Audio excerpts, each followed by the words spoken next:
ये इस सीजन का सीजन 4 है, इसलिए अगर आपने बाकी सीजन नहीं देखे हैं तो कमेंट सेक्शन में उनकी लिंक है, आप उन्हें जाकर देख सकते हो। एपिसोड 1 की शुरुआत अभी वैंगलिंग के कमरे से होती है। यहाँ पर हम देखते हैं कि वैंगलिंग अपने लैपटॉप को लेकर किसी वे ऑफ हेवन नाम के प्रोजेक्ट पर काम कर रहा था। ये प्रोजेक्ट उसने खुद ने बनाया है और असल में ये उसने इसलिए बनाया है जिससे कि वो अपनी पूरी पावर को एक टॉय में कन्वर्ट कर सके। और पूरी पावर नहीं, यहाँ पर वो अपनी पावर को का सिर्फ 1% उस टॉय को देगा, जिससे कि अभी वो अगर उसे अपनी पावर का यूज करने की जरूरत पड़े तो वो उस टॉय का इस्तेमाल कर सकता है। इस टॉय को ही उसने वे ऑफ हेवन का नाम दिया है और यहाँ पर वो कंप्यूटर के थ्रू अपनी 1% पावर उसके अंदर ट्रांसफर करने की कोशिश कर रहा था। अब फ्रॉगी उससे बार बार पूछता है कि वो क्या कर रहा है, तो वैंगलिंग की जो शॉर्ट स्पीड है वो आकर उसे रोकती है और कहती है कि वैंगलिंग जो भी कर रहा है उसे डिस्टर्ब मत करो। वैसे अब हम देखते हैं कि वैंगलिंग का जो वो प्रोग्राम था वो पूरी तरह से सक्सेसफुल हो चुका था।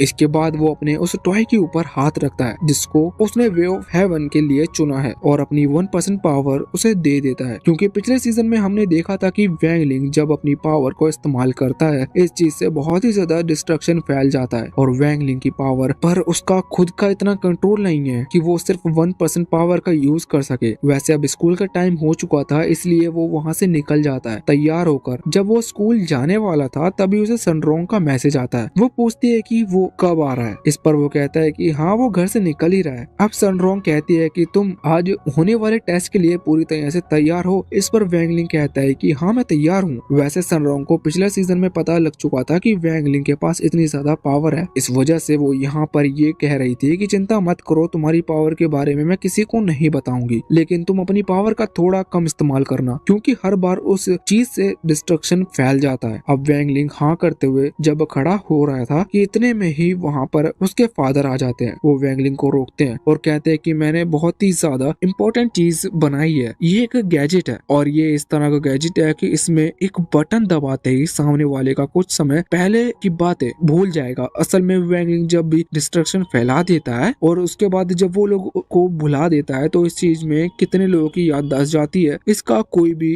परफेक्ट नंबर नहीं रहता। वैंगलिंग की पावर पूरे वर्ल्ड को रीसेट कर देती है। ये लाइट जब भी निकलेगी तो जितने भी लोग इस लाइट को देखेंगे सिर्फ उनकी ही मेमोरी जाएगी और वो भी बहुत ही कुछ समय की। ये बहुत ही यूजफुल गैजेट है, लेकिन वैंगलिंग इसे कैसे यूज करेगा इसके लिए वो उसे यूज करके दिखाते हैं, लेकिन जब वो उसका इस्तेमाल करते हैं तो इस चीज में उनकी याददाश्त चली जाती है। बाद में वो वैंगलिंग को फिर से समझाने लगे थे कि इसको कैसे यूज करना है, क्योंकि वो भूल चुके थे कि वो वैंगलिंग को पहले इसके बारे में बता चुके हैं। वैसे जब वो फिर से बात करते हैं तो वैंगलिंग उन्हें कहता है कि आप ये मुझे बता चुके हो और फिर वो गैजेट लेकर सीधा स्कूल की तरफ निकल जाता है। स्कूल में आने के बाद हम सभी से मिलते हैं और यहाँ पर क्लास स्टार्ट होती है। जब वैंगलिंग की टीचर वहाँ क्लास में आती है तो वो कहती है कि जिस टीचर को उन्होंने बुलाया था उस खास टेस्ट के लिए वो नहीं आ पाया। इस वजह से खास कर चेन अभी बहुत ही ज्यादा दुखी हो चुका था, क्योंकि उसने इस टेस्ट के लिए अच्छी खासी तैयारी कर रखी थी और वो पहले से ही बहुत ही ज्यादा एक्साइटेड था। लेकिन फिर टीचर कहती है कि चिंता की बात नहीं है, ये टेस्ट होकर रहेगा, इसे दूसरे टीचर लेंगे। और अभी इस टेस्ट को वैंगलिंग के टीचर लेने वाले थे जो कि अभी उनकी क्लास में नेचुरली उन्हें पढ़ाई करते थे। वैसे वैंगलिंग अपनी वो नए गैजेट को निकाल कर तैयार था, क्योंकि वो जानता था इसका यूज उसे बहुत ही जल्द करना पड़ेगा। इसके बाद अब सीन चेंज होता है। हम देखते हैं कि स्कूल उस बड़ी जिम के अंदर, जिम पहले से ही बड़ी हो चुकी थी और उसे फिर से रेनोवेट करा लिया गया है। अब हमें पता चलता है कि ये पूरी तरह से डिस्ट्रॉय हो चुकी थी, लेकिन इसे वापस से इस तरह बनाने में सनरोंग के फादर ने मदद की है। उन्होंने इस पूरे खर्चे को उठाया था और इसे वापस से रेनोवेट किया था। अभी हम देखते हैं कि ये जो भी टेस्ट होने वाला है इसके तैयारी के लिए सभी स्टूडेंट पूरी तरह से एक्सरसाइज में लगे हुए थे। वैंगलिंग और उसका ग्रुप ही था जो कि बैठकर अभी बातें कर रहे हैं। अब तभी वहाँ पर उनके वो टीचर आते हैं। टीचर बताते हैं कि आज उनका शॉर्ट टेस्ट होने वाला है, तलवार चलाना सिखाएंगे। यहाँ पर फिर तलवार जो उन्हें सिखाई है या फिर तलवार जो उन्हें सीखी है उसके बारे में नहीं देखेंगे। वो उनकी स्किल्स पर फोकस नहीं करने वाले, बल्कि वो उनके इंटरनल एनर्जी को फोकस करेंगे। इससे पता चलेगा कि वो किस तरह से स्वॉर्ड मैन बनने के लायक है। यहाँ पर आते ही वो अब सबसे पहले एक इमेज दिखाते हैं। ये वे ऑफ हेवन स्वॉर्ड्स के स्वॉर्ड्समैन है और ये सबसे टॉप में आते हैं। असल में वे ऑफ हेवन स्वॉर्ड का स्वॉर्ड्समैन बनना कोई आसान काम नहीं है। वैसे यहाँ पर टीचर ये भी बताते हैं कि उनका जो वर्ल्ड है उसके अंदर टोटल 3000 ऐसी तलवारें हैं जिन्हें वे ऑफ हेवन स्वॉर्ड कहा जाता है और सिर्फ 3000 ही ऐसे लोग हैं जो ही उन्हें कंट्रोल कर पाते हैं, लेकिन उनमें से एक बन पाना बहुत ही ज्यादा मुश्किल है। वैसे तभी यहाँ पर गोहाव कहने लगा था कि क्या हम लोग भी उनमें से एक बन सकते हैं। इस चीज पर टीचर हंसते हुए कहते हैं कि बिल्कुल ये पॉसिबल है, लेकिन इसके बारे में वो कुछ नहीं कह सकते कि हाँ वो बन पाएंगे कि नहीं, क्योंकि ये तो सब के बस की बात नहीं है कि कौन बन पा रहा है कौन नहीं। ये उनकी इंटरनल एनर्जी बताती है कि वो इस काबिल भी हैं कि नहीं। और यहाँ पर हमें ये भी पता चलता है कि असल में जो 3000 वे ऑफ हेवन की स्वॉर्ड है वो सभी को नहीं मिली है। इसका मतलब कई सारी तलवारें हैं अभी सभी से छुपी हुई हैं। पर गोहाव पूछता है कि इस चीज के बारे में पता कैसे चलता है कि हम उस काबिल हैं कि नहीं। तो ये बात सुनते ही टीचर हंसने लगे थे और कहते हैं कि यही तो आज तुम्हारा टेस्ट होने वाला है। इसके बाद वहाँ जिम के सेंटर में जो जगह थी उन्होंने वहाँ पर एक किताब को समन कर लिया था। ये किताब ऐसी किताब है जिसके अंदर एक वर्ड भी नहीं लिखा। ये बहुत ही ज्यादा खास है। सभी लोग इसे देखकर शॉक थे। शॉक सिर्फ वही लोग थे जिसे इसके बारे में नहीं पता था। यहाँ पर जब वो बात कर रहे थे तो गोहाव को जब पता चलता है कि ये कौन सी किताब है तो वो कहने लगता है कि इसके बारे में तो मैंने सुना है, मुझे मेरे ग्रैंडफादर ने बताया था कि ये एक ऐसी किताब है जिस पर हम स्पिरिचुअल एनर्जी को डालते हैं और ये उस एनर्जी को एब्सॉर्ब कर लेती है। इसके बाद टीचर बताते हैं कि हाँ तुमने बिल्कुल सही सुना है, इसी से आज हम तुम्हारा टेस्ट लेने वाले हैं। तुम सभी को एक एक कर इस पर अपनी एनर्जी का यूज करना होगा, जिसके बाद तुम किसी के लेवल को या फिर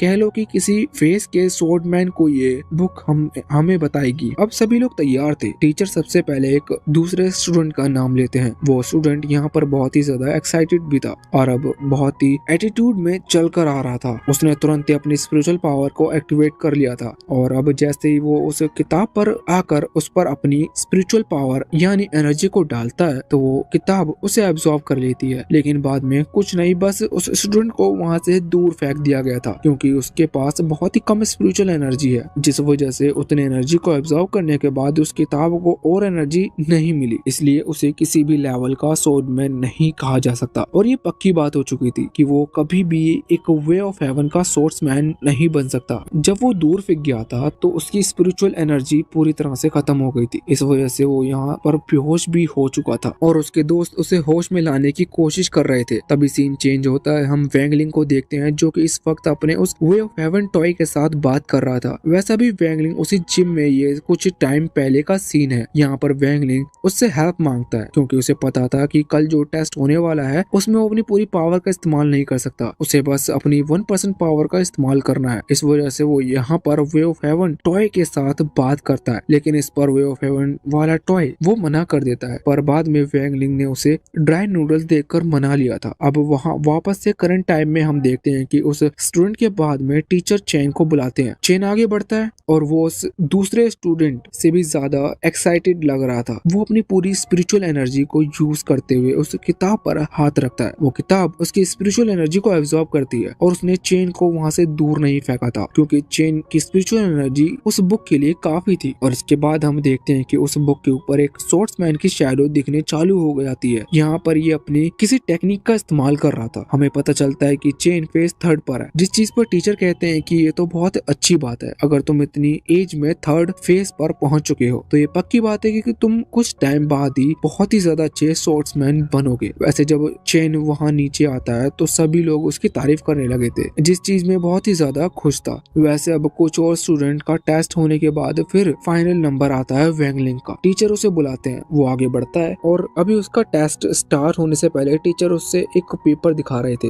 वो उसे बताते हैं कि चिंता करने की कोई बात नहीं है, ये किताब बहुत ही ज्यादा रेयर है, लेकिन उन्होंने इस चीज पर इंश्योरेंस कर रखा है। इसका मतलब हर बार की तरह अगर वैंगलिंग अपनी ज्यादा पावर यूज कर देता है और इस चीज से इस किताब को डैमेज पहुंचता है तो उन्हें इस चीज के पैसे मिल जाएंगे। इस चीज पर टीचर बहुत ही ज्यादा खुश लग रहे थे क्योंकि उन्हें लग रहा था कि हाँ कुछ ना कुछ गड़बड़ हो सकती है। वैसे दूसरी तरफ अभी सनरोंग की टीचर कहती है कि क्या आपने इस जिम का भी इंश्योरेंस कर रखा है? इस चीज पर टीचर कहते हैं कि नहीं, ये तो बहुत बड़ी है, इतना ज्यादा डिस्ट्रक्शन नहीं होगा, इसलिए दिक्कत की बात नहीं है। पर इस चीज पर सनरोंग सोच रही थी कि इसका भी इंश्योरेंस करना जरूरी था। इसके बाद हम कुछ पुराने सीन्स देखते हैं, जैसे कि वो सबसे पहले वाला सीन जिसमें वैंगलिंग ने उस डीमन किंग के साथ फाइट की थी और इस चीज में वो डीमन किंग के साथ साथ सिटी के कई सारे बड़े बड़े मॉन्यूमेंट भी डिस्ट्रॉय हो चुके थे। अब इसके बाद हम यहाँ करंट टाइम में आ जाते हैं। हम देखते हैं कि वैंगलिंग आगे बढ़कर उस किताब पर हाथ रखने वाला था, लेकिन वो कुछ दूरी पर अपना हाथ रोक लेता है और उसकी जो स्वॉर्ड स्पिरिट वो उसकी मदद से उस बुक को टच करवाता है क्योंकि वो जानता था कि उसकी स्वॉर्ड स्पिरिट की पावर उससे कई गुना कम है। कई गुना से मतलब वो सिर्फ 1% है और उसका पावर कंट्रोल करने के लिए अभी वो वे ऑफ हेवन वाला टॉय बैठा हुआ था। लेकिन जब उस बुक को टच करते हैं तो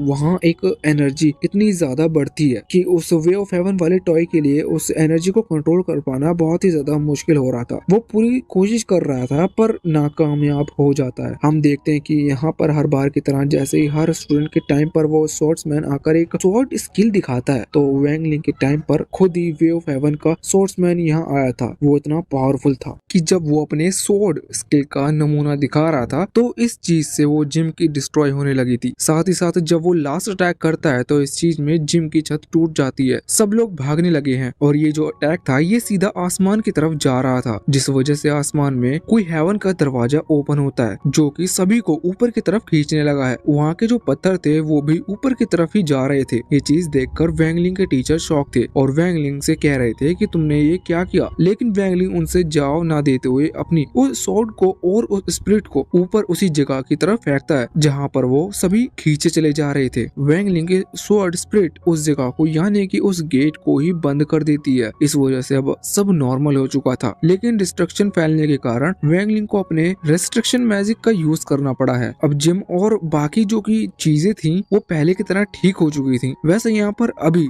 सबकी याददाश्त है तो जब सनरोंग वैंग लिंग से पूछने के लिए आ रही थी कि वो ठीक है कि नहीं, तभी वैंग लिंग अपनी उस नई गैजेट का यूज करता है जिसकी मदद से सभी की याददाश्त कुछ टाइम पहले चली जाती है। अब सब नॉर्मल हो चुका था, लेकिन इस लाइट का यूज वैंग लिंग ने जब किया था तब सनरोंग उसके बहुत ही पास आ चुकी थी। इस वजह से इस लाइट को देखते हुए वो यहाँ पर बेहोश हो जाती है। टीचर तुरंत ही कहते हैं कि इसे डॉक्टर को दिखाना चाहिए। वैसे डॉक्टर पहले से तैयार थे क्योंकि इस बुक का इस्तेमाल करने के बाद कई स्टूडेंट बेहोश होते, वो उसे वहाँ पर ले जाते हैं। तभी सीन चेंज होता है और हम दूसरे एक मास्टर को देखते हैं। असल में वैंग लिंग ने जब उस बुक को टच किया, मतलब अपनी स्पिरिट को उस बुक को टच कराया और जो कुछ भी डिस्ट्रक्शन फैला और वो जो बड़ी सी तलवार ऊपर की तरफ से दिख रही थी वो ये मास्टर देख रहे थे। ये यहाँ पर खड़े हो जाते हैं और उनका चेहरा देखकर लग रहा था कि ये बहुत ही ज्यादा एक्साइटेड है। सबसे पहले तो उसको वहाँ पर अपना नाम रजिस्टर करना था। वो अपना ऐसे ही कोई सा भी नाम रजिस्टर कर देती है, उसने रियल नेम नहीं लिखा था। इसके बाद गेम चालू होता है।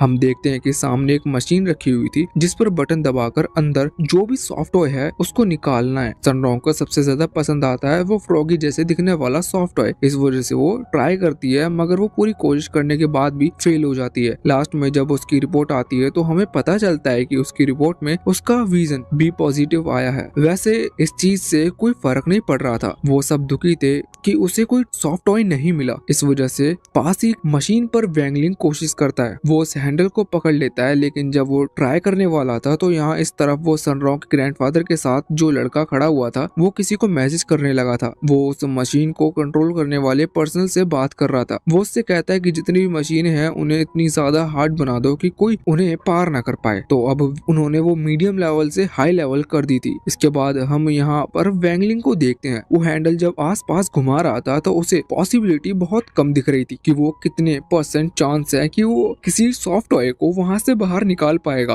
वो बहुत ही गिरते जा रहे थे। अब वैंग लिंग थोड़ा सोचता है और इसके बाद वो हैंडल को इतनी तेजी से गोल घुमाने लगता है कि वहाँ उस मशीन के अंदर ही एक टाइकून बन जाता है, जिस वजह से उसमें जितने भी सॉफ्ट टॉय थे एक करके वो सारे बाहर आने लगते हैं। ये देखकर सनरोंग बहुत ही ज्यादा शॉक हो गई थी और यहाँ पर सनरोंग के ग्रैंडफादर भी शॉक थे, मगर वो उतने ही ज्यादा खुश भी लग रहे थे। वैसे उस लड़के की अभी बोलती बंद हो चुकी थी। वैसे हम देखते हैं कि वैंग लिंग ने उन सॉफ्ट टॉय को निकालने के बाद उसका जो विजन है वो SSR पॉजिटिव आता है, जो कि बहुत ही ज्यादा हाई है। और साथ ही इस गेम को खेलने के बाद उनका जो स्कोर मिला था वो बहुत ही ज्यादा हाई स्कोर मिला था। इसको देखते हुए यहाँ पर सनरोंग के ग्रैंडफादर कह रहे थे कि बहुत बढ़िया, इसका विजन रिकॉर्ड करीबन मेरे बराबर है जब मैं यंग एज का हुआ करता था। वैसे यहाँ पर फ्रॉगी को बिल्कुल यकीन नहीं था कि वो सही कर रहे हैं। वैसे इसके बाद अब अगले टेस्ट की बारी थी। सनरोंग को उस जगह पर बुलाया जाता है। उनका जो अगला टेस्ट था वो था मूल हंटिंग। इसमें हॉल के अंदर से मॉल्स जैसी कोई चीज निकलेगी चलेगी, उन्हें बस हैमर से उसे हिट करना है। वैसे यहाँ पर वैंगलिंग इस टेस्ट को परफॉर्म कर रहा था। वो इतनी स्पीड से उन सभी हॉल्स के ऊपर वो हथौड़े मारता है कि मॉल किसी भी हॉल से निकले तो वो हथौड़ा उन्हें हिट कर रहा था। लास्ट में वो जो मशीन थी उसकी स्प्रिंग निकल जाती है, यानी कि वो खराब हो जाती है और वैंगलिंग को बहुत ही ज्यादा स्कोर मिलता है क्योंकि उसने एक ही बार में उस मूल को हिट किया था। यहाँ पर जो सनरॉन्ग की ग्रैंडफादर है वो उसको भी देखकर बहुत ज्यादा शॉक थे और कह रहे थे कि हाँ सच में ये बिल्कुल मेरी तरह है। वैसे वो उस लड़की से भी कहते हैं कि ये मशीन तो खराब है, वैंगलिंग को 2-3 बार हथौड़े मारने से ये टूट गई थी, इन्हें फिक्स कराओ वरना इससे किसी को भी चोट लग सकती है। वैसे यहाँ पर अब वो लड़का फिर से उसी बंदे से कांटेक्ट कर रहा था जो कि उन मशीनों को कंट्रोल करता है। ये उससे कहता है कि मैंने तुम्हें लेवल डिफिकल्ट करने को कहा था। इसके बाद वो कहता है कि लेवल को कितना डिफिकल्ट कर दो कि वो पार ही ना कर पाए, मतलब वो ब्लॉक हो जाए जिससे कि वो पार ही किया ना जा सके। बस इसके बाद अब वो अगले गेम की तरफ बढ़ते हैं। यहाँ पर उन्हें बास्केटबॉल खेलना था। वैंगलिंग एक बॉल को उठाता है लेकिन हम देखते हैं कि वो जो बास्केट था उसका साइज बिल्कुल छोटा होता जा रहा था, वो बिल्कुल बॉल के साइज हो गया था। मतलब अगर बॉल आजू बाजू भी टकराती है तो वो उसमें जाने की बिल्कुल 1% चांस है बस, लेकिन फिर भी वैंगलिंग बॉल को उठाता है और उसे इतनी स्पीड के साथ फेंकता है कि जो वो बास्केट थी वो उसके आर पार चली जाती है। ये चीज देखकर सनरॉन्ग के ग्रैंडफादर, वो जो लड़का जो कि उन लेवल्स को हार्ड बना रहा था, वो सभी बहुत ही ज्यादा शॉक थे। वैसे फ्रॉगी कह रहा था कि बहुत बढ़िया, ये सच में वैंगलिंग ने कमाल कर दिया। वैसे वहाँ दूसरी तरफ वो लड़का जिंग को भी अभी एक दूसरे गेम सेंटर में बैठा हुआ था। वो वहाँ स्कोर बोर्ड देख रहा था कि आखिर कौन है जिसका स्कोर इतनी तेजी से बढ़ता जा रहा है, क्योंकि वर्ल्ड वाइड एक ही स्कोर बोर्ड चलता है। तो इस वजह से यहाँ पर वैंगलिंग जितना भी स्कोर बना रहा था उस वजह से जिंग का स्कोर पीछे छूटता जा रहा था। अब यहाँ पर वैंगलिंग अगले गेम की तरफ आया था। ये गेम नहीं, बस एक सामने बॉल लगी हुई थी जो कि एनर्जी बॉल है। इस बॉल पर बस अपनी तलवार को हिट करना है। इस चीज में उनकी स्ट्रेंथ पता लगेगी, सामने वाली जितनी ताकत से हो सके उतनी ताकत से हिट कर सके। इस पर तो यहाँ पर सनरॉन्ग को तलवार लेनी पड़ती है जो कि सामने से उन्हें मिल रही थी। सनरॉन्ग तलवार लेकर वैंगलिंग को दे देती है और वैंगलिंग उसे ले लेता है। तब वैंगलिंग की जो स्वॉर्ड स्पिरिट थी वो कहती है कि तुम बस धीरे से उसे टच कर देना क्योंकि हमें ज्यादा स्कोर नहीं बढ़ाना और वैसे भी ज्यादा डिस्ट्रक्शन नहीं फैलाने। वैंगलिंग बात मानते हुए बस उसे धीरे से तलवार को सामने बॉल पर टच कर देता है, जिस चीज से वो बॉल टूट जाती है और सामने की दीवार भी टूट जाती है। साथ ही वो मशीन भी पूरी तरह से डिस्ट्रॉय हो चुकी थी। इस वजह से जो स्कोर बोर्ड था वो फिर से शेक करता है और वैंगलिंग का स्कोर फिर से कई गुना ज्यादा बढ़ जाता है। दूसरी तरफ हम अभी जिंग को देखते हैं जो कि इस वक्त बहुत ही ज्यादा शॉक था और बहुत ही ज्यादा गुस्से में था। वो कह रहा था कि आखिर ये कौन है जिसने मेरे स्कोर को तोड़ दिया। वैसे बाद में हम देखते हैं कि इतना ज्यादा हाई स्कोर क्रिएट करने के बाद वैंगलिंग को सभी स्कोर के बदले सॉफ्ट टॉय दिया गया था और जैसे वैंगलिंग सनरॉन्ग को दे देता है। सनरॉन्ग कहती है कि इसे तो तुमने जीता है तो ये मुझे क्यों दे रहे हो, पर वैंगलिंग इस पर कुछ ना कहते हुए बस उससे कहता है कि तुम्हें जल्द से जल्द रिकवर कर लेना चाहिए। अब सनरॉन्ग बहुत ही ज्यादा खुश थी और उसे सॉफ्ट टॉय को लेते हुए और ये उसके लिए गिफ्ट था। जैसे बाकी सभी ने उसे अलग अलग गिफ्ट दिए थे वैसे ही वैंगलिंग की तरफ से ये उससे मिला था। वो खुश थी। अगले सीन में हम देखते हैं कि वैंगलिंग वहाँ सनरॉन्ग के घर से निकल चुका था। बाहर आने के बाद फ्रॉगी वैंगलिंग से कह रहा था कि तुमने खेल खेल में अपना स्कोर बहुत ही ज्यादा आगे बढ़ा लिया है। इस चीज से 4 एलिफेंट में से एक गुस्सा हो सकता है। यहाँ पर वो उस लड़की जिंग की बात कर रहा था। वैंगलिंग पूछता है कि आखिर ये कौन है, तो उस पर फ्रॉगी बताता है कि ये सोर्ड स्केट में से 4 लोग हैं। वो बहुत ही ज्यादा एडिक्टिव है अपने स्कोर को लेकर। उसे हमेशा अपना स्कोर हाई पर चाहिए था मगर तुमने उसको स्कोर को तोड़ दिया है, शायद वो तुमसे बदला लेगा। इस पर वैंगलिंग कहता है जो होगा देखा जाएगा। लास्ट में बस हमें जिंग को देखते हैं जो कि अभी अपना गुस्सा उस बॉल के ऊपर निकाल रहा था पर वो बॉल टूट नहीं रही थी। इस वजह से वो अपनी तलवार तोड़ देता है और कहता है कि जो कोई भी है उससे मैं बदला लेकर रहूंगा। और यहाँ पर भी अभी सिर्फ उसके 3 मेंबर आए थे। वो बात कर रहे थे कि उनका जो चौथा मेंबर है जिंग वो अभी कहाँ पर है। इस चीज पर एक मास्टर को बहुत ही ज्यादा गुस्सा आ रहा था और वो कह रहे थे कि हम उसे निकाल क्यों नहीं देते, पर वो ऐसा नहीं कर सकते थे। दूसरी तरफ हम जिंग को देखते हैं जो कि इस वक्त उसी पर्सन को ढूंढने के लिए निकला था जिसने उसका वो रिकॉर्ड तोड़ा है और हम उसके हाथ में एक फोटो भी देखते हैं जिस पर सनरॉन्ग की इमेज बनी हुई थी। इसका मतलब उसे पता चल चुका है कि सनरॉन्ग ने उसका रिकॉर्ड तोड़ा है क्योंकि वैंगलिंग ने जिस गेम की आईडी से वो रिकॉर्ड तोड़ा था वो सनरॉन्ग की थी। अब यहाँ से सीन चेंज होता है और हम आ जाते हैं वैंगलिंग के स्कूल में। यहाँ पर हम देखते हैं कि अभी वैंगलिंग के टीचर वोंग और वैंगलिंग की ही क्लास टीचर अभी बात कर रहे थे। अभी उनके बीच में बात ये चल रही थी कि उनकी जो फिजिकल सोर्ड आर्ट क्लास है उसे कौन संभालेगा। वैसे वो इसलिए नहीं लड़ रहे थे कि उन्हें वो क्लास नहीं संभालने, बल्कि वो इसलिए लड़ रहे थे उन्हें ही वो क्लास संभालनी थी। जो वैंगलिंग के क्लास टीचर वोंग है वो कह रहे थे कि उन्हें ही ये क्लास संभालनी है, लेकिन जो फीमेल टीचर थी वो ये कह रही थी कि नहीं, मिस्टर वोंग पहले ही ज्यादा आप सभी क्लास को संभाल रहे हैं, इस वजह से उन्हें मौका चाहिए। पर अब हम तभी देखते हैं कि जब वो लोग इस चीज में लड़ रहे थे उसी समय वहां पर कोई आ जाता है। अभी कोई ओल्ड मैन थे, वो दोनों ही पहले तो नहीं पहचाने थे, पर अब टीचर वोंग ओल्ड मैन को ध्यान से देखते हैं तो उन्हें पता चलता है कि ये तो स्वॉर्ड मास्टर हैं। इस वजह से वो बहुत ही ज्यादा शॉक हो गए थे। वैसे जो टीचर पेन है वो उन्हें नहीं पहचाननी थी, मगर फिर स्वॉर्ड मास्टर अपनी स्पिरिचुअल एनर्जी को रिलीज करते हैं जो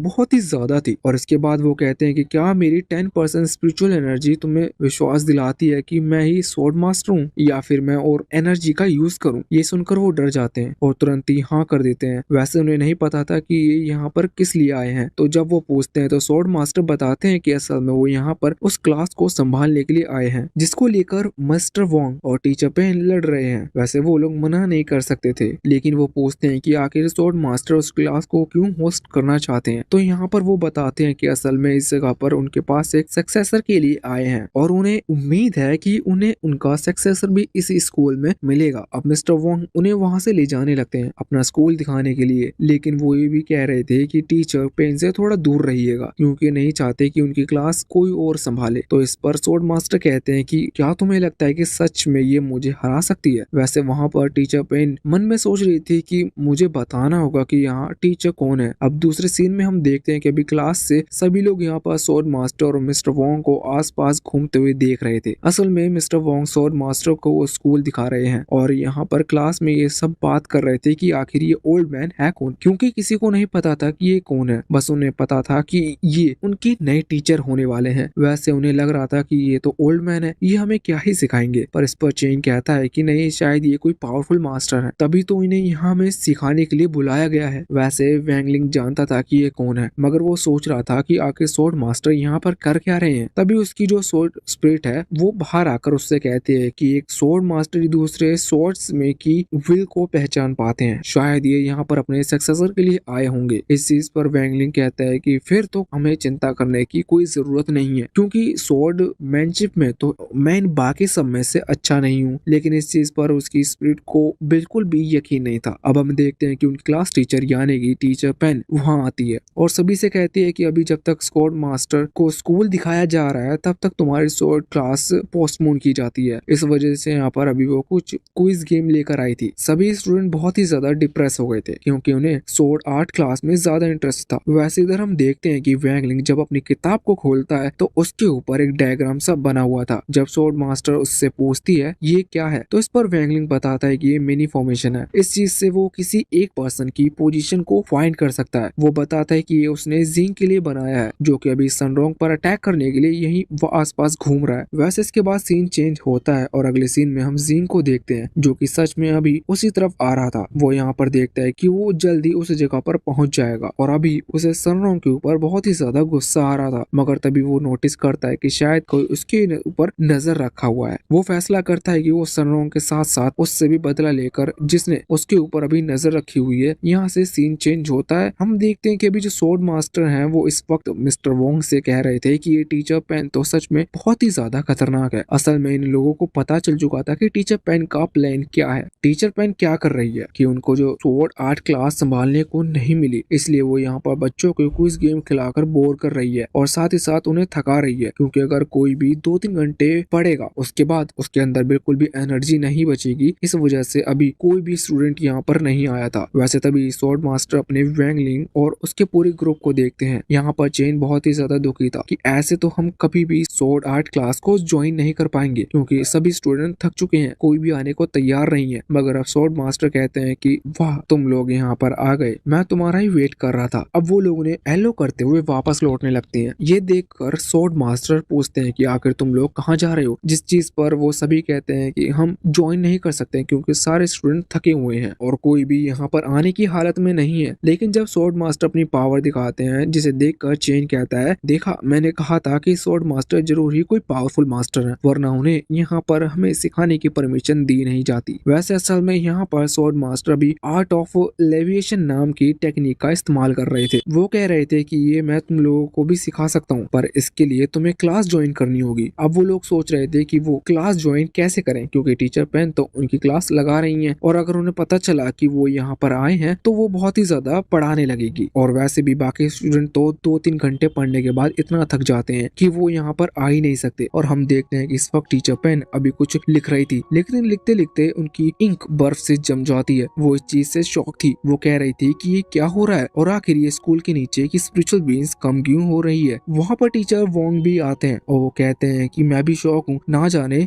यहाँ क्या चल रहा है। वैसे वो ये भी कह रहे थे कि चिंता करने की बात नहीं है। स्वॉर्ड मास्टर ने कहा है कि अगर प्रॉब्लम बढ़ती है तो वो इस चीज को सॉल्व कर देंगे, अभी वो बस अपने सक्सेसर को ढूंढना चाहते हैं, इस वजह से वो इसके ऊपर कोई एक्शन नहीं ले रहे हैं। अब टीचर पेन कहने लगती है कि क्या उन्हें अभी तक उनका सक्सेसर नहीं मिला। इस चीज पर टीचर वोंग कहते हैं कि नहीं। टीचर पेन बोलती है कि कहीं ऐसा तो नहीं कि वो सक्सेसर सनरोंग हो, पर अब टीचर वोंग कहते हैं कि हाँ हो भी सकता है, लेकिन ये शो होकर हम नहीं कह सकते। इस वजह से स्वॉर्ड मास्टर ये बात नहीं मानेंगे। वैसे टीचर पेन यहाँ पर और बाकियों का भी नाम ले रही थी, जैसे कि चेन, लिन और गोहाओ, मगर फिर वो लास्ट में जब वैंगलिन का नाम लेते हैं तो वो भी हंसने लगी थी, क्योंकि ऐसा नहीं हो सकता, क्योंकि उन्हें तो यही लगता है कि वैंगलिन ज्यादा ताकतवर नहीं है। अब सीन चेंज होता है और अगले सीन में हम देखते हैं कि सनरोंग, गोहाओ, लिन और चेन चारों ही अभी अपनी क्लास की तरफ भाग रहे थे, लेकिन क्लास के गेट के पास आने के बाद चेन गेट खोलने के लिए उसे टच करता है तो उसके हाथ गेट से चिपक जाते हैं और जम जाते हैं। तभी वहाँ अंदर से आवाज आती है कि मॉनिटर चेन, क्या आप बाहर हो? आप गेट को टच मत करना वरना आपकी बॉडी जम जाएगी। ये सुनते ही चेन तुरंत अपना हाथ उस पे से हटा लेता है और बर्फ को तोड़ देता है। उन्हें पता चलता है कि अंदर एक स्टूडेंट ऑलरेडी गेट से चिपका हुआ है, मगर यहाँ देखकर समझ नहीं आ रहा था कि आखिर उस स्टूडेंट ने अपनी जीभ उस गेट से क्यों लगाई थी और अब इसकी जीभ वो गेट से चिपकी हुई थी। चेन तो गेट तोड़ने वाला था, लेकिन गोहाओ उसे रोक देता है और कहता है कि नहीं, हम स्कूल की प्रॉपर्टी को डैमेज नहीं कर सकते। अब चेन उसकी बात मान लेता है। वो कहता है कि हाँ, इसे तोड़ने की जरूरत नहीं है। वो कहते हैं मैं अपनी फायर पावर से इसे आराम से पिघला सकता हूँ, मतलब यहाँ पर वो उसे गर्म कर देगा, जिससे कि सामने उस लड़की की जान बच जाती है और गेट खुल जाता है। वो तुरंत अपने हाथ आगे करते हुए बड़ी बड़ी बातें करने लगा था। सनरोंग यहाँ पर गोहाओ और लिन से कह रही कि अगर इसे ये टेक्निक आती है तो इसमें इतना बड़ा चढ़ाकर क्यों बोल रहा है, ये टेक्निक तो हम सभी को सिखाई गई थी। इस चीज पर गोहाओ कहता है कि नहीं, ये बस खुद को मोटिवेट कर रहा है जिससे कि इसकी पावर और ज्यादा बढ़े। लेकिन अब जब चेन अपनी उंगली आगे करते हुए उस फायर पावर को क्रिएट करने की कोशिश करता है तो वो फायर बहुत ही कम बनी थी। इसका कारण हमें पता है कि इसका कारण बस यही है कि स्पिरिचुअल बीइंग्स के कम होने की वजह से उनके स्कूल की स्पिरिचुअल एनर्जी भी कम हो चुकी है, इसलिए वो किसी भी टेक्निक का इस्तेमाल अच्छी तरीके से नहीं कर पा रहे हैं। और मेन कारण ये है कि जिस वजह से उन्हें ठंड लग रही है और उनके वो कपड़े काम नहीं कर रहे, पर अब इन लोगों को ये नहीं पता था। इस वजह से यहाँ पर गोहाओ कहने लगता है कि टीचर ने हमें कहा था चीज पर प्रैक्टिस रोज करनी है, तुमने प्रैक्टिस नहीं की। इस चीज से अब डिप्रेस होकर चेन वहाँ से भाग गया था। अब गोहाओ की बारी थी। वो जैसे ही इस टेक्निक का इस्तेमाल करता है तो हम देखते हैं कि उसके भी सेम उतने ही फायर आई थी जितनी भी चेन की आई थी। इस वजह से वो थोड़ा डिमोटिवेट हो गया था और वो जितना डिमोटिवेट नहीं हुआ था उससे ज्यादा करने के लिए चेन वहाँ पर आकर कहता है कि कोई नहीं भाई, होता है, लगता है तुमने भी अभी प्रैक्टिस नहीं की। अब यहाँ पर लिन कह रही थी कि उसे नहीं लगता कि ये सिर्फ चेन की प्रैक्टिस ना करने की वजह से हो रहा है। अब इस चीज पर सनरोंग कहती है कि हम भी कोशिश करना चाहिए।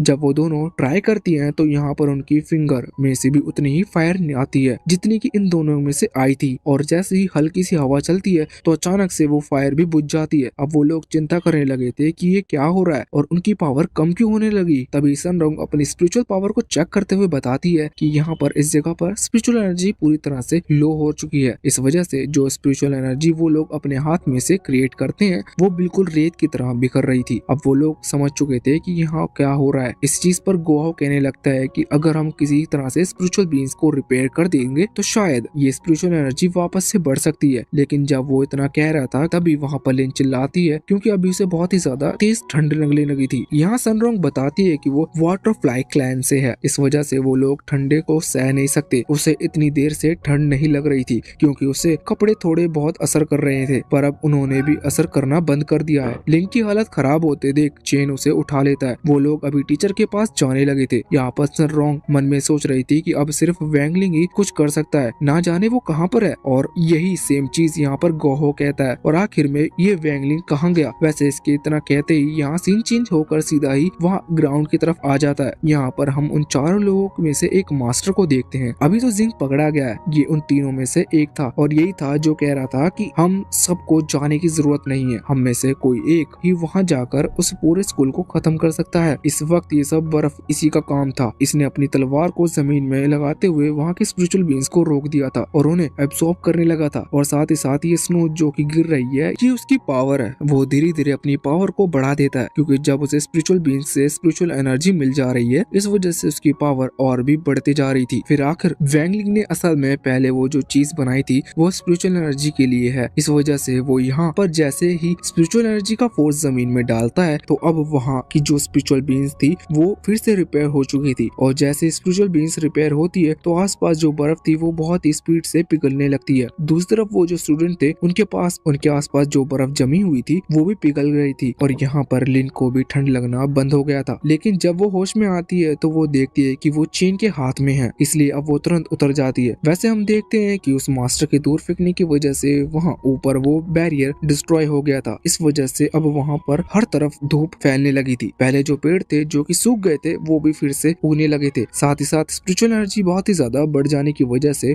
और भी कई नई पेड़ की ग्रोथ बहुत ही ज्यादा स्पीड से हो रही थी। अब इसके बाद सीन चेंज होता है। अगले सीन में हम आ चुके थे कॉन्फ्रेंस मीटिंग के दौरान। यहाँ पर अभी कई सारे रिपोर्टर्स जुओ की इंटरव्यू ले रहे थे, क्योंकि उसने जिंग को पकड़ लिया है। वैसे यहाँ पर जुओ कुछ कहे इससे पहले ही अचानक से वो ऊपर एक रूफ तोड़कर एक तलवार वहाँ से उनके सामने आ गिरती है। ये वही उसी मास्टर की तलवार थी। इसके बाद अब वो मास्टर भी वहाँ पीछे आकर गिरता है। सभी लोग शॉक थे, मगर फिर वो कहते हैं कि क्या जुओ आप ये पहले से जानते थे? तो इस चीज पर जुओ पहले तो थोड़ा कंफ्यूज ही लग रहा था, लेकिन बाद में वो पूरा क्रेडिट ले लेता है। और फिर इसी के साथ ये पार्ट भी यहीं पर एंड होता है। अब यहाँ से एपिसोड 5 की शुरुआत होती है। हमें सबसे पहले जुओ को दिखाया जाता है जो कि अभी बैठा हुआ था। उसकी एक असिस्टेंट उसके पास आई हुई थी और वो कह रही थी कि सभी लोग वहाँ बहुत ही ज्यादा शॉक है। आखिर एक इमोर्टल कल्टिवेटर एक चाटे में कैसे मर सकता है? यहाँ पर अभी सभी लोग वो 4 लोगों के ग्रुप के सभी उसी मेंबर के बारे में बात कर रहे थे जो वहाँ छत तोड़कर गिरा था।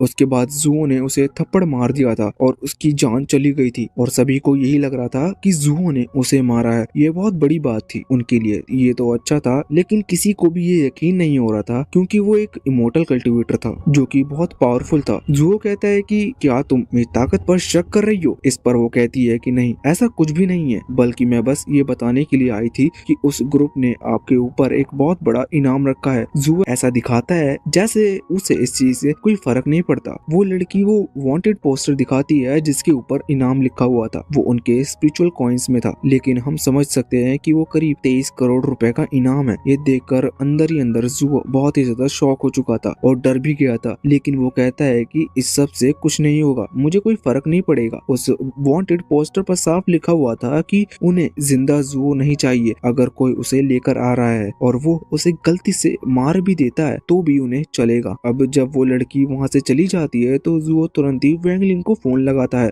वो रोते हुए कह रहा था कि मास्टर मुझे हेल्प चाहिए। उसने पहले ही फोन कनेक्ट कर दिया था, जिस वजह से वैंगलिंग को सब पता चल चुका था कि क्या चल रहा है। वैंगलिंग उसे कोई जवाब तो नहीं देता मगर फोन रख देता है। वैसे इस वक्त अभी वो अपने पेपर में एक चीज के बारे में लिख रहा था। तो वो ऐसे कपड़े बना रहे हैं जिसमें उसने वे ऑफ हेवन की पावर मिलाई हुई है और अभी वो बहुत ही दिमाग लगा रहा था। इस चीज पर उसकी स्वॉर्ड स्पिरिट आकर उससे पूछते हैं कि तुम इस पर इतना दिमाग क्यों लगा रहे हो? वैसे भी आज तक तुमने किसी चीज पर इतना दिमाग नहीं लगाया। वैंगलिंग कहता है कि मैं इस पर दिमाग नहीं लगा रहा, मैं ये सोच रहा हूँ कि पहले मुझे इसे बनाना चाहिए या फिर सेल में जाना चाहिए। वो कागज निकाल कर दिखाता है कि ये एक सेल लगी हुई है जहाँ पर एक स्मॉल रकून नाम का प्रोडक्ट है जो कि असल में ड्राई नूडल्स का दूसरा फ्लेवर है। उस पर 30% डिस्काउंट है। वैंगलिंग कहता है हमें वहाँ चलना चाहिए। अगले सीन में हम देखते हैं कि वैंगलिंग और उसके सारे दोस्त अभी उस मॉल की तरफ जाने लगे थे। उस मॉल का नाम कल्टिवेशन मॉल है। वो वहाँ पहुँचते हैं। वो देखते हैं हर प्रोडक्ट पर सेल लगी हुई है। इन लोगों को भी वहाँ से बहुत सारी चीजें खरीदनी थी। अंदर आने के बाद ये सभी हर चीज को देख रहे थे क्योंकि इन्हें इच्छा थी कि वो हर चीज खरीद ले, पर उनके पास इतने पैसे नहीं थे। तभी वो वहाँ पर बहुत रेयर चीज की एक जगह पर आ जाते हैं जहाँ पर सारी चीजें बहुत ही ज्यादा महंगे दाम पे रखी हुई थी। सबसे पहले वो एक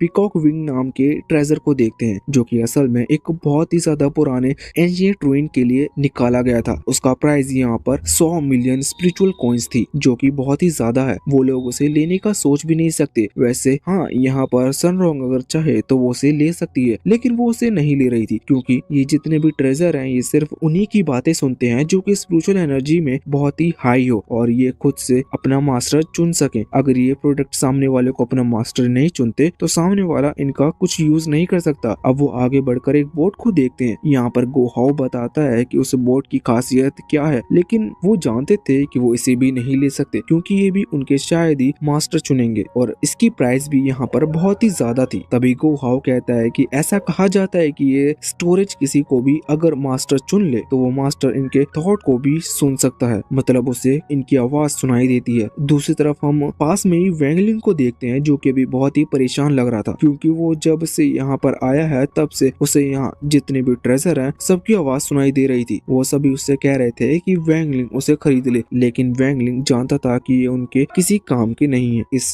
वजह से वो इनमें से कुछ भी नहीं खरीदता और उन्हें इग्नोर करता है। यहाँ से इसके बाद सीन चेंज होता है और हम उस मॉल के ओनर को देखते हैं। वो यहाँ पर अभी अपने कैमरे में बैठकर सीसीटीवी कैमरा से इन सभी को देख पा रहा था कि ये स्टूडेंट जरूर सेक्शन 60 के हैं, हमें कुछ भी कर इन्हें ज्यादा से ज्यादा सामान बेचना होगा। वैसे इस ओनर को भी अभी जुओ के बारे में पता चल चुका था कि उसके ऊपर कितना बड़ा इनाम रखा है, लेकिन ये भी कह रहा था कि हम उसके पीछे नहीं जा सकते क्योंकि जुओ से तो हमें कोई खतरा नहीं है, उसे हम हरा सकते हैं। पर उन्हें इन्फॉर्मेशन मिली है कि उसके पीछे किसी पावरफुल कल्टिवेटर का हाथ है। अगर उन्हें जुओ को कुछ किया तो इस चीज से वो बड़ी प्रॉब्लम में फंस सकते हैं। अभी यहाँ पर वो अपने साथी से कह रहे थे कि जाकर मैनेजर को बता दो कि वो इन लोगों को सामान स्पिरिचुअल फोर्स के बदले भी भेज सकता है। अभी ये क्या चीज है हमें थोड़े बाद पता चलेगा। जिसके बाद वो आदमी कहने लगता है कि आप ये क्या बात कर रहे हो, ये तो इलीगल है। यहाँ पर ओनर कहता है कि नहीं, ये इलीगल नहीं है। अगर सामने वाला अपनी परमिशन देकर चीज को खरीदता है तो ये उसकी मर्जी है। अब यहाँ पर वो आदमी मान जाता है और तुरंत ही वहाँ से मैनेजर को कॉल लगाता है। इसके बाद यहाँ से सीन चेंज होकर मॉल में आ गया था। वहाँ पर हम देखते हैं कि वैंगलिंग अभी कोई चीज खरीद रहा था जिसके लिए उसे 800 स्पिरिचुअल कॉइंस देने थे। वो पैसे दे देता है, लेकिन तभी हम देखते हैं कि वहाँ पास में ही अभी चेन और गोहाओ एक दूसरी दुकान में पहुंच चुके थे। उस दुकान के अंदर एक स्पिरिचुअल गॉगल्स रखे हुए थे जिन्हें पहनकर वो एक अगले ही स्टोरेज एरिया में पहुंच गए हैं, जहां उसके अंदर कई सारी बॉक्स और स्क्रू रखे हुए हैं जिन्हें ये लोग रीड कर सकते हैं और अपनी पावर को बढ़ा सकते हैं। यहाँ पर चेन को बहुत ही ज्यादा पसंद आया था। वो कह रहा था कि उसे ये चाहिए। तभी वहाँ पर एक मैनेजर आ जाता है। वो बताता है कि इसका कीमत 60,000 स्पिरिचुअल कॉइंस है। ये सुनकर चेन दुखी हो गया था। तभी वो मैनेजर कहने लगता है कि इसके साथ में हम स्पिरिचुअल डंबल भी फ्री में दे रहे हैं। चेन को वो बहुत ही टाइम से चाहिए था। वो सोचता है कि उसे किसी भी तरह से ये लेना होगा, लेकिन 60,000 स्पिरिचुअल कॉइंस उसके लिए बहुत ही ज्यादा हैं। वो मैनेजर कहने लगता है कि चिंता मत कीजिए, हम स्पिरिचुअल फोर्स में भी पेमेंट करते हैं। अब वो समझ जाता है कि उसे बस एक डिवाइस में लॉग इन करना होगा, जिसके बाद जब वो आगे जाकर ट्रेनिंग कर स्ट्रॉन्ग बनेगा और अपने स्पिरिचुअल फोर्स को बढ़ाएगा तो उसमें से कुछ स्पिरिचुअल फोर्स यहाँ पर आएगा। ये हमेशा नहीं होगा, बस उसकी पेमेंट जब पूरी हो जाएगी तब ये रुक जाएगा। उसमें थोड़ा बहुत ज्यादा ब्याज लग सकता है। अब चेन समझ गया था कि ये गलत है। इसके बाद हमें एक दूसरा लड़का दिखाया जाता है जिसका नाम नंजुआन है और वो इस वक्त स्पिरिचुअल स्टेप चढ़ रहा था वे ऑफ हेवन को पाने के लिए। वैसे वो 65,000 से ज्यादा बार ये कोशिश कर चुका है, लेकिन अभी तक इसे क्लियर नहीं कर पाया। दूसरा गार्ड यहाँ पर पूछता है कि जब ये इतना कोशिश कर रहा है और इसके काबिल है, फिर हमने इसे पावर क्यों नहीं दी। इस पर वो रेड गार्ड बताता है कि इसने एक बार अपने मास्टर की डिसरिस्पेक्ट की थी, यही इसके सबसे बड़ी गलती थी और हम ऐसा किसी पर्सन को ये पावर नहीं दे सकते। अब इसके बाद वहाँ पर जो दो नए गार्ड ज्वाइन किए थे जो दोनों ही येलो कलर के हैं, वो यहाँ पर ननयान को उन स्पिरिचुअल स्टेप से नीचे गिरा देते हैं। वो जैसे ही नीचे गिरता है तो अचानक से वो अपने रियल वर्ल्ड में आ गया था। वो यहाँ पर आकर कह रहा था कि ये लोग कितना भी कोशिश कर ले लेकिन मुझे वे ऑफ हेवन से दूर नहीं कर सकते। इसके बाद अब वो फिर से वे ऑफ हेवन के स्पिरिचुअल स्टेप चढ़ने के लिए तैयार था। अब यहाँ से सीन चेंज होता है, हमें वही ग्रुप दिखाया जाता है। वो अभी बहुत ही ज्यादा गुस्से में थे क्योंकि उनके 2 कल्टिवेटर मारे जा चुके हैं। यहाँ पर वो बात कर रहे थे कि क्या उन्हें अपने मास्टर से इस बारे में बात करनी चाहिए, लेकिन इस पर उनमें से एक ओल्ड वाला कहता है कि नहीं, इसकी कोई जरूरत नहीं है। वो ये भी कह रहा था कि हम अकेले ही उसको संभाल सकते हैं, जिसने ये भी किया है। वैसे उन्हें नहीं पता कि ये किसने किया है। वो यही मान रहे थे कि फैक्शन सिस्टम के सभी वॉरियर्स बहुत ताकतवर हैं। वैसे उन्हें ये भी पता चल चुका था कि अगले दिन एक चैरिटी क्लास होने वाली है। ये सेल हीरो के दोस्त करवा रहे हैं, जो कि पिछले ही एपिसोड में बात हुई थी। पर वो जो यांग वाला था वो डिसाइड करता है कि कल वो जाएगा और इस बार वो लोग बदला लेकर रहेंगे। वैसे हमें ये भी जानने को मिलता है कि इन 4 लोगों को ग्रुप में एक और डिसाइपल है,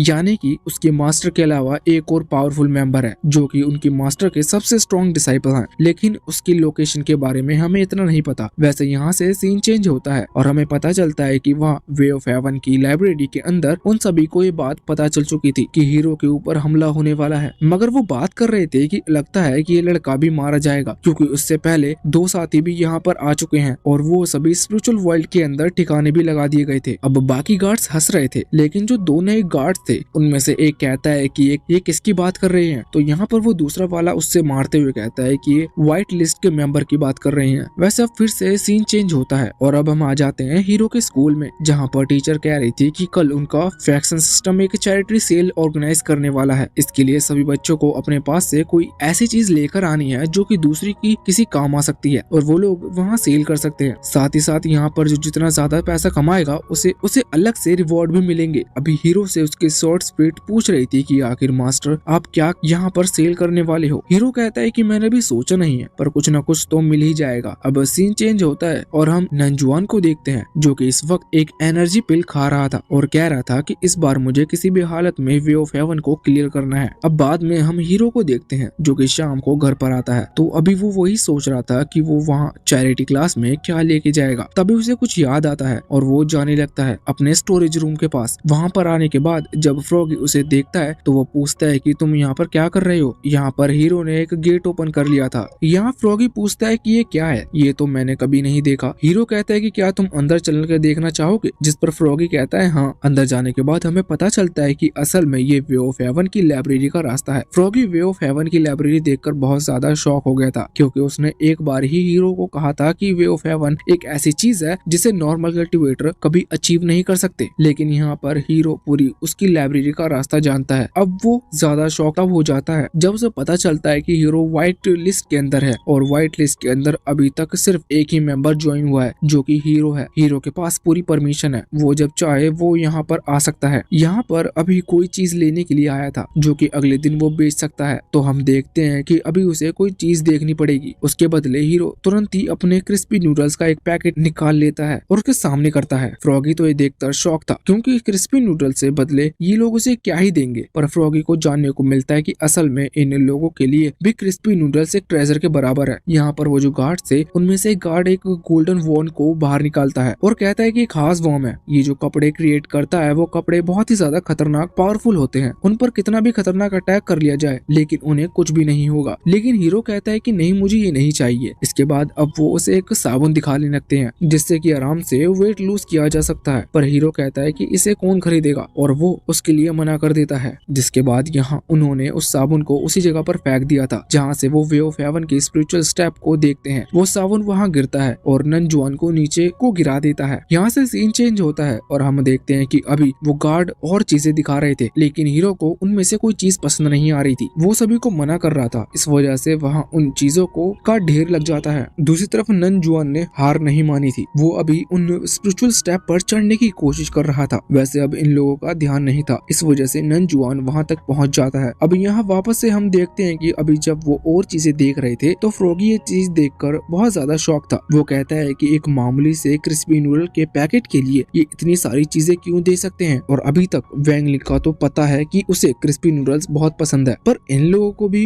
इतने ज्यादा पसंद है। इस चीज पर वो शॉर्ट स्प्लिट बताती है कि असल में वैंगलिंग को ये क्रिस्पी नूडल्स इन्हीं लोगों की वजह से पसंद है क्योंकि ये बहुत ज्यादा पहले से खाते आ रहे हैं। जब वैंगलिंग करीबन 3 साल का था वो बैठकर खेल रहा था, तभी वहाँ पर रेड वाला वे ऑफ हेवन का गार्ड वहाँ पर आता है। वो वैंगलिंग से कहता है कि उसे वहाँ पर लगी एक पेंटिंग चाहिए क्योंकि उसके अंदर से स्पिरिचुअल एनर्जी को महसूस हो रही थी। इसके बदले उसके पास ज्यादा कुछ था नहीं देने को, तो उसने एक क्रिस्पी नूडल्स का पैकेट दे दिया था। लेकिन इन वे ऑफ हेवन के गार्ड्स के लिए वो एक ट्रेजर से कम नहीं था। वैंगलिंग उसे एक्सेप्ट कर लेता है और इसकी बात से वैंगलिंग को वो नूडल्स इतने ज्यादा पसंद आने लगे कि वो उसके लिए एक ट्रेजर बन गए हैं। साथ ही साथ यहाँ पर वैंगलिंग वे ऑफ हेवन के उस गार्ड ने वैंगलिंग को व्हाइट लिस्ट में भी डाल दिया जिसकी वजह से उसे इतना स्पेशल ट्रीटमेंट मिल रहा है। इस वजह से वहाँ का मेन गार्ड तो अभी उस रेड वाले गार्ड पर बहुत ज्यादा गुस्सा हो रहा था। हम देखते हैं कि तभी अचानक से सामने एक और चीज निकल कर आती है। यह चीज वैंगलिंग को थोड़ी पसंद आई थी, ये तो नहीं बताया जाता कि क्या है, लेकिन वैंगलिंग उसे रख लेता है और इसके बाद में फ्रॉगी के साथ वहाँ से चला जाता है। दूसरी तरफ हम देखते हैं कि अभी नंजुआन ने वे ऑफ हेवन को अचीव कर लिया था, साथ ही साथ उसे वो स्पिरिचुअल एनर्जी भी मिल गई थी जिसे अब्सॉर्ब करने के बाद वो बहुत बहुत ज्यादा खुश लग रहा था। इसके बाद से सीन चेंज होता है। हम देखते हैं कि अब रात होने वाली थी। लोगों के ग्रुप का मेंबर्स अब वहां पहुंच चुका था जहां पर वो एक्वेशन होने वाला है, यानी कि वो फैक्शन 60 तक पहुंच चुका था। इसके बाद सीन चेंज होकर हमें एक दूसरे लड़के को दिखाया जाता है जो कि यहाँ उस मेन जगह पर आ रहा था जहाँ पर उन 4 मेंबर्स की मीटिंग चलती है। वो यहाँ पर आते हुए किसी से बात कर रहा था। वो उससे कहता है कि इस जगह को ढूंढना इतना ज्यादा मुश्किल भी नहीं था। वैसे अब वो आखिरकार अपने ब्रश से अपनी एक टेक्निक का यूज करते हैं, जिसके बाद उसके पास विंग आ जाते हैं। वो उस जगह के स्पिरिचुअल एनर्जी को महसूस कर रहा था और उसे कुछ अजीब सा महसूस होता है। पर वो जिससे भी कॉल पर बात करता है वो उससे कहता है कि कुछ नहीं, अब यहाँ आओगे तब तुम बाकी चीज खुद समझ जाओगे। और इसके बाद वो वहाँ से जाने लगता है। दूसरी तरफ हम देखते हैं कि अगले दिन स्कूल में सभी बात कर रहे थे कि आज होने वाले एक्वेशन को 7 स्टार फैक्शन के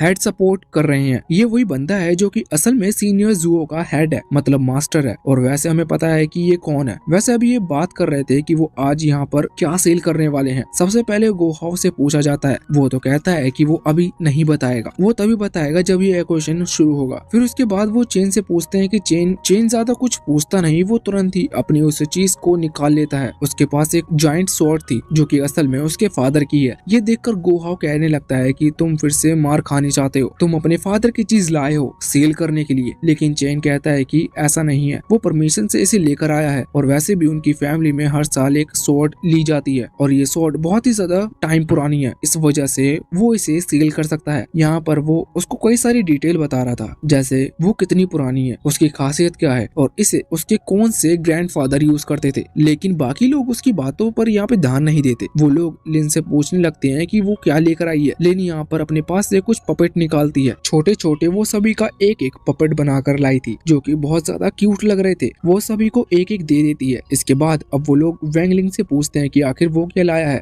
वैंगलिंग कहता है मैं ज्यादा कुछ खास नहीं लाया। वैसे वैंगलिंग ने नहीं बताया था कि वो क्या लाया है, इस वजह से वो अपने ही मन में सोचने लगता है कि वैंगलिंग क्या ला सकता है। यहाँ पर सनरोंग तो कुछ ज्यादा ही डर जाती है। उसे लग रहा था कि कहीं वैंगलिंग कोई खतरनाक वेपन ना लेकर आया हो। लेकिन अब उन सभी की बात सुनकर वैंगलिंग डिसाइड करता है कि उन्हें वो चीज दिखा देगा। वो तुरंत ही अपने पास से वही चीज निकालता है जो कि वे ऑफ हेवन की लाइब्रेरी से लेकर आया था। यहाँ पर वो लोग जब उसे देखते हैं तो गोहाव कहने लगता है कि तुम पुराना कुकर यहाँ पर क्यों बेचने के लिए लाए हो। वैसे यहाँ वैंगलिंग उन्हें कुछ नहीं बताता कि असल में वो क्या है। अब सीन चेंज होता है। दूसरी तरफ हम देखते हैं कि अब वो चाइटी सेल चालू हो गई थी। यहाँ पर सभी लोगों ने अपने अपने स्टॉल लगा लिए थे और यहाँ पर हमें जानने को मिलता है कि गोहो असल में क्या सेल करने वाला है। वो अपने साथ कुछ जेड एनर्जी वाली कैटर्स को लेकर आया था जो कि स्पिरिचुअल बीस्ट में काउंट होती हैं। ये बिल्कुल छोटी हैं क्योंकि अभी ये एक रात पहले ही जन्म ली थी। गोहाव उन्हें यहाँ पर सेल करने के लिए लाया था। वो इतनी क्यूट थी कि कोई भी उन्हें अच्छे दाम में खरीद लेगा। ये उनके साथ खेल रहे थे। तभी हम दूसरी तरफ देखते हैं कि अभी वो 4 मेंबर्स वहाँ पर पहुँच गए थे। वो अभी उन्हीं की तरह ड्रेस को पहन लिया था जिससे कि वो इन्हीं के बीच घुल मिल सके और उसकी एज भी ज्यादा नहीं लगती। इसकी वजह से उसे इसमें बहुत आसानी होगी। और अब जब वो अंदर आ रहा था तभी वहाँ पर वैंगलिंग की टीचर आ जाती हैं। वो उसे रोक लेती हैं और कहती हैं कि आखिर तुम कौन हो, मैंने तुम्हें पहले कहीं नहीं देखा। अब वो बताने लगता है कि वो यहाँ पर रेगुलर नहीं आता मगर वो यहीं का स्टूडेंट है। अब टीचर ने उसे पर भरोसा कर लिया था लेकिन उसके बाल रेड कलर की हैं। इस वजह से वो कहती है कि तुम अपने बाल कलर करा नहीं सकते। वो ये भी कह रही थी कि तुम्हें इन्हें चेंज कराना होगा। अब सरनोंग कहती है कि तुम कौन सी क्लास से हो, मुझे बताओ नाम क्या है तुम्हारा, क्योंकि मुझे नाम लिखना होगा। लेकिन अब वो लड़का सर झुकाकर माफी मांगने लगता है। वो बहुत ही ज्यादा डर गया था क्योंकि अब वो पकड़ा जाने वाला था। लेकिन टीचर कहती है कि चलो कोई बात नहीं, अब तुम माफी मांग रहे हो तो एक बार के लिए मैं तुम्हें माफ कर देती हूँ। अब वहाँ से वो चली गई थी। इसके बाद वो लड़का कह रहा था कि कमाल है, मैं अभी तक अपने प्रोफेसर से डरता हूँ। साथ ही साथ वो यह भी कह रहा था कि ये मुझसे कितनी कमजोर है और कितनी कम लेवल की है, फिर भी मैं इनके सामने सर झुकाकर खड़ा था। वैसे बस इस बात पर गुस्सा भी बहुत आ रहा था, इसलिए अब वो यहाँ पर अपनी एनर्जी का यूज करता है। हम देखते हैं कि इसके बाद सभी के ऊपर वो सोड एनर्जी गिरने वाली थी, पर दूसरी तरफ वहाँ वैंगलिंग ने उसे नोटिस कर लिया था। वो सिर्फ चुटकी बजाते हुए उस एनर्जी को रोक देता है। वैसे यहाँ पर हम देखते हैं कि अभी सभी लोग जब अपना सामान बेच रहे थे तो वैंगलिंग शांति से बैठा हुआ था। इस वजह से उसका वो राइस कुकर जैसा दिखने वाला ट्रेजर बिकेगा ही नहीं। ये देखते हुए चेन कहता है कि तुम्हें अपनी चीज की एडवर्टाइजमेंट करनी चाहिए, तुम्हें सभी को बताना चाहिए कि आखिर ये है क्या। वैसे वैंगलिंग कुछ नहीं कहने वाला था, इसलिए सनरोंग फैसला करती है कि वो वैंगलिंग की मदद करेगी। तभी सनरोंग भी बताती है कि वो क्या लाई है। वो बताती है कि वो अपने किसी रॉकेट लॉन्चर का बटन लेकर आई है जो ज्यादा खतरनाक नहीं है। वैसे हम देखते हैं कि जब वहाँ उस लड़की को पता चलता है कि उसकी वो स्वॉर्ड एनर्जी डिस्ट्रॉय हो गई थी तो वो बहुत ज्यादा शॉक थी, क्योंकि उसके जितने लेवल का कल्टीवेटर ही उस एनर्जी को देख सकता है। दूसरा कम लेवल का कल्टीवेटर कभी उसे नोटिस ही नहीं कर सकता और फैक्शन सिस्टम में कोई भी इतना स्ट्रॉन्ग नहीं है। पर अब वो फिर से यूज करता है, लेकिन इस बार भी उसकी वो एनर्जी डिस्ट्रॉय हो गई थी। वो सोचता है कि अब उसे क्या करना चाहिए। इसके बाद उसने एक ब्लास्ट होने वाला प्रेशर कुकर वहाँ चैरिटी सेल के अंदर बेच दिया था। इससे किसी को भी उस चीज का पता नहीं चलेगा और अगर कोई भी उसे टच करेगा तो वो ब्लास्ट हो जाएगा। लेकिन वैंगलिंग ने ये चीज पहले ही नोटिस कर ली थी और अब वो समझ गया था कि ये क्या है, इसलिए वो तुरंत ही उसे लेकर वहाँ से गायब हो जाता है और जिम के अंदर आ जाता है जहाँ पर जुओ ऑलरेडी खड़ा था। यहाँ पर आकर वैंगलिंग उस प्रेशर कुकर को अपने वाले प्रेशर कुकर के अंदर रख लेता है। इसके बाद वो ब्लास्ट नहीं करेगा और इसके बाद वैंगलिंग ने जुओ लोकेशन बता दी थी। आखिर वो 4 एम्बलम ग्रुप का लड़का कहाँ पर है। जुओ तुरंत ही उस जगह के लिए निकल जाता है और वैंगलिंग वापस से चैरिटी सेल वाली जगह पर आ जाता है। दूसरी तरफ हम देखते हैं कि जुओ वहाँ पर जाकर उस लड़के को देखता है। वो लड़का हंस रहा था और कह रहा था कि तुम बहुत ही ज्यादा कमजोर हो, तुम मुझे नहीं हरा सकते। और इतना कहते हुए वो हमला कर देता है, लेकिन जुओ को उन अटैक से कुछ नहीं हुआ था क्योंकि उसने वैंगलिंग के दिए हुए कपड़े पहन रखे थे जो कि उसे किसी भी अटैक से बचा सकते हैं। ये देखकर लड़का शॉक हो जाता है, लेकिन वो हार नहीं मानता। वो और ज्यादा तेजी से अटैक करता है और ज्यादा पावर के साथ हमला करने लगता है। पर अभी वो जुओ को इस चीज से कुछ नहीं हो रहा था, लेकिन वो लड़का भी अभी हार नहीं मान रहा था। वो ज्यादा पावर के साथ हमला करता है, जिसके बाद वहाँ पर एक बहुत ही तेज धमाका होता है। इस धमाके की वजह से ज्यादातर सभी शॉक थे, लेकिन वो ज्यादा ध्यान नहीं देते। जब हम चैरिटी सेल के दौरान देखते हैं कि वैंगलिंग वो प्रेशर कुकर बिक नहीं रहा था, लेकिन तभी वहाँ पर सनरोंग आती है और पूछते हैं कि ये कितने का है। वैंगलिंग कहता है कि तुम जितना देना चाहो दे सकती हो, जिसके बाद सनरोंग उसे खरीद लेती है। अब अगले सीन में हम देखते हैं कि वहाँ विनर का नाम लिया जाने था कि आखिर किसने पूरी चैरिटी की सेल में सबसे ज्यादा पैसे कमाए हैं। ये अवार्ड वैंगलिंग को जाता है क्योंकि सनरोंग ने वो प्रेशर कुकर सच में बहुत महंगा दाम में खरीद लिया था, यह कहकर कि वो उसे अपने किसी काम के लिए ले लेगी क्योंकि उसे वो यूजफुल लग रहा था। अब जब वैंगलिंग जीत गया था तो यहाँ पर विश मांग सकता है क्योंकि वहाँ फिक्शन सिटी के हेड भी थे जो कि कह रहे थे कि तुम जीते हो, इस वजह से तुम कुछ भी मांग सकते हो। अब वैंगलिंग थोड़ा सोचता है और उनसे ड्राई फ्रूट के नूडल्स का पैकेट मांगता है, जिसे देखकर सभी शॉक थे। इस एपिसोड की शुरुआत में हम एक मिस्टीरियस पर्सन को देखते हैं जो कि अभी एक मार्केट के अंदर अपने हाथ में किसी चीज को छुपाकर चल रहा था। हमें जानने को मिलता है कि ये आदमी असल में 4 एम्बलम ग्रुप का आखिरी बचा हुआ मेंबर है। ये वही ग्रुप है जिसकी वैंगलिंग से अभी दुश्मनी चल रही है। अब इस आदमी के हाथ में जो चीज थी वो असल में एक सोल पीस है, मतलब वो किसी की सोल है। इस आदमी ने उसकी सोल ढूंढ ली, इस वजह से वो सोल यहाँ पर इस आदमी को थैंक यू कह रही थी। और वो जिस भी आदमी की सोल थी वो बॉडी का डिमांड कर रहा था। उसे जल्द से जल्द एक बॉडी चाहिए क्योंकि ये बहुत ही बड़ी प्लान को अंजाम देने वाले हैं। इस पर वो 4 एम्बलम ग्रुप का मेंबर कहता है कि चिंता मत करो, मैं बिल्कुल सही जगह पर आया हूँ। मास्टर ने कहा था कि अगर हम कभी भी किसी बड़ी प्रॉब्लम में फंस जाएं तो मुझे यहीं आना है। अब यहाँ पर आकर वो एक बिल्डिंग के गेट को नॉक करता है। उस बिल्डिंग के अंदर से एक आदमी आता है और इसके बारे में सबसे ज्यादा जानकारी यहाँ पर और किसी को नहीं बल्कि गोहाओ को है। उसे ये भी जानकारी है कि असल में फैक्शंस 4 लेवल में बांटे हुए हैं। उनका जो फैक्शन 60 है वो सबसे कम लेवल का है और जो 4 एम्बलम फैक्शन है वो सबसे हाई लेवल का, सबसे हाई तो नहीं कह सकते मगर फिर भी उनसे ज्यादा का है। और अब उन्होंने इन्हें चैलेंज किया है जो कि एक तरह से देखा जाए तो फेयर नहीं है, पर ऐसा कोई रूल नहीं है कि वो चैलेंज नहीं कर सकते और ये डायरेक्ट वॉर के लिए चैलेंज है। इस वजह से उनके फैक्शन 60 को तैयार होना ही होगा, ऐसा नहीं है कि ये मना कर दें। अभी सब बच्चे सुनकर शॉक थे। अब बाकी लोग पूछते हैं कि आखिर ये 4 एम्बलम फैक्शन कौन सी रैंक पर है, मतलब लेवल पर है। तो यहाँ पर वैंगलिंग कहने लगता है कि वो स्काई पर है जो कि एक लेवल के हिसाब से अच्छा खासा लेवल है। इस वजह से सभी डर गए थे। वो कह रहे थे कि इसका मतलब अब हम उसे नहीं हरा सकते। तभी मिस पैन कहती है कि किसी को डरने की जरूरत नहीं है, हम उनसे लड़ेंगे भले ही फिर हम हार क्यों ना जाएं, और अगर हम मिलकर लड़ेंगे तो हमें ये सोचने की जरूरत नहीं है कि हम हारेंगे, हम उन्हें जरूर हराएंगे। अब वहाँ पर माहौल थोड़ा इमोशनल होने लगा था। सभी बच्चे उदास थे लेकिन उनके अंदर एक रिस्पेक्ट आ गई थी कि हाँ वो लड़ेंगे। तभी मिस पैन उन्हें होमवर्क दे देती है। वो कहती है कि तुम्हें घर से 5 पेज का ऐसे लिख के लाना है। इस टॉपिक ये सुनकर बच्चे अब असलियत में दुखी हो चुके थे। तभी मिस पैन कहती है कि पहले हमें डिफेंस के लिए तैयारी कर लेनी चाहिए क्योंकि हम अटैक मोड में तो कुछ हेल्प नहीं कर पाएंगे, पर हम डिफेंस अच्छे से कर सकते हैं। यहाँ से सीन चेंज होता है। हम आते हैं डेजर्ट के अंदर जहाँ पर अभी वो 4 एम्बलम ग्रुप के आखिरी मेंबर उस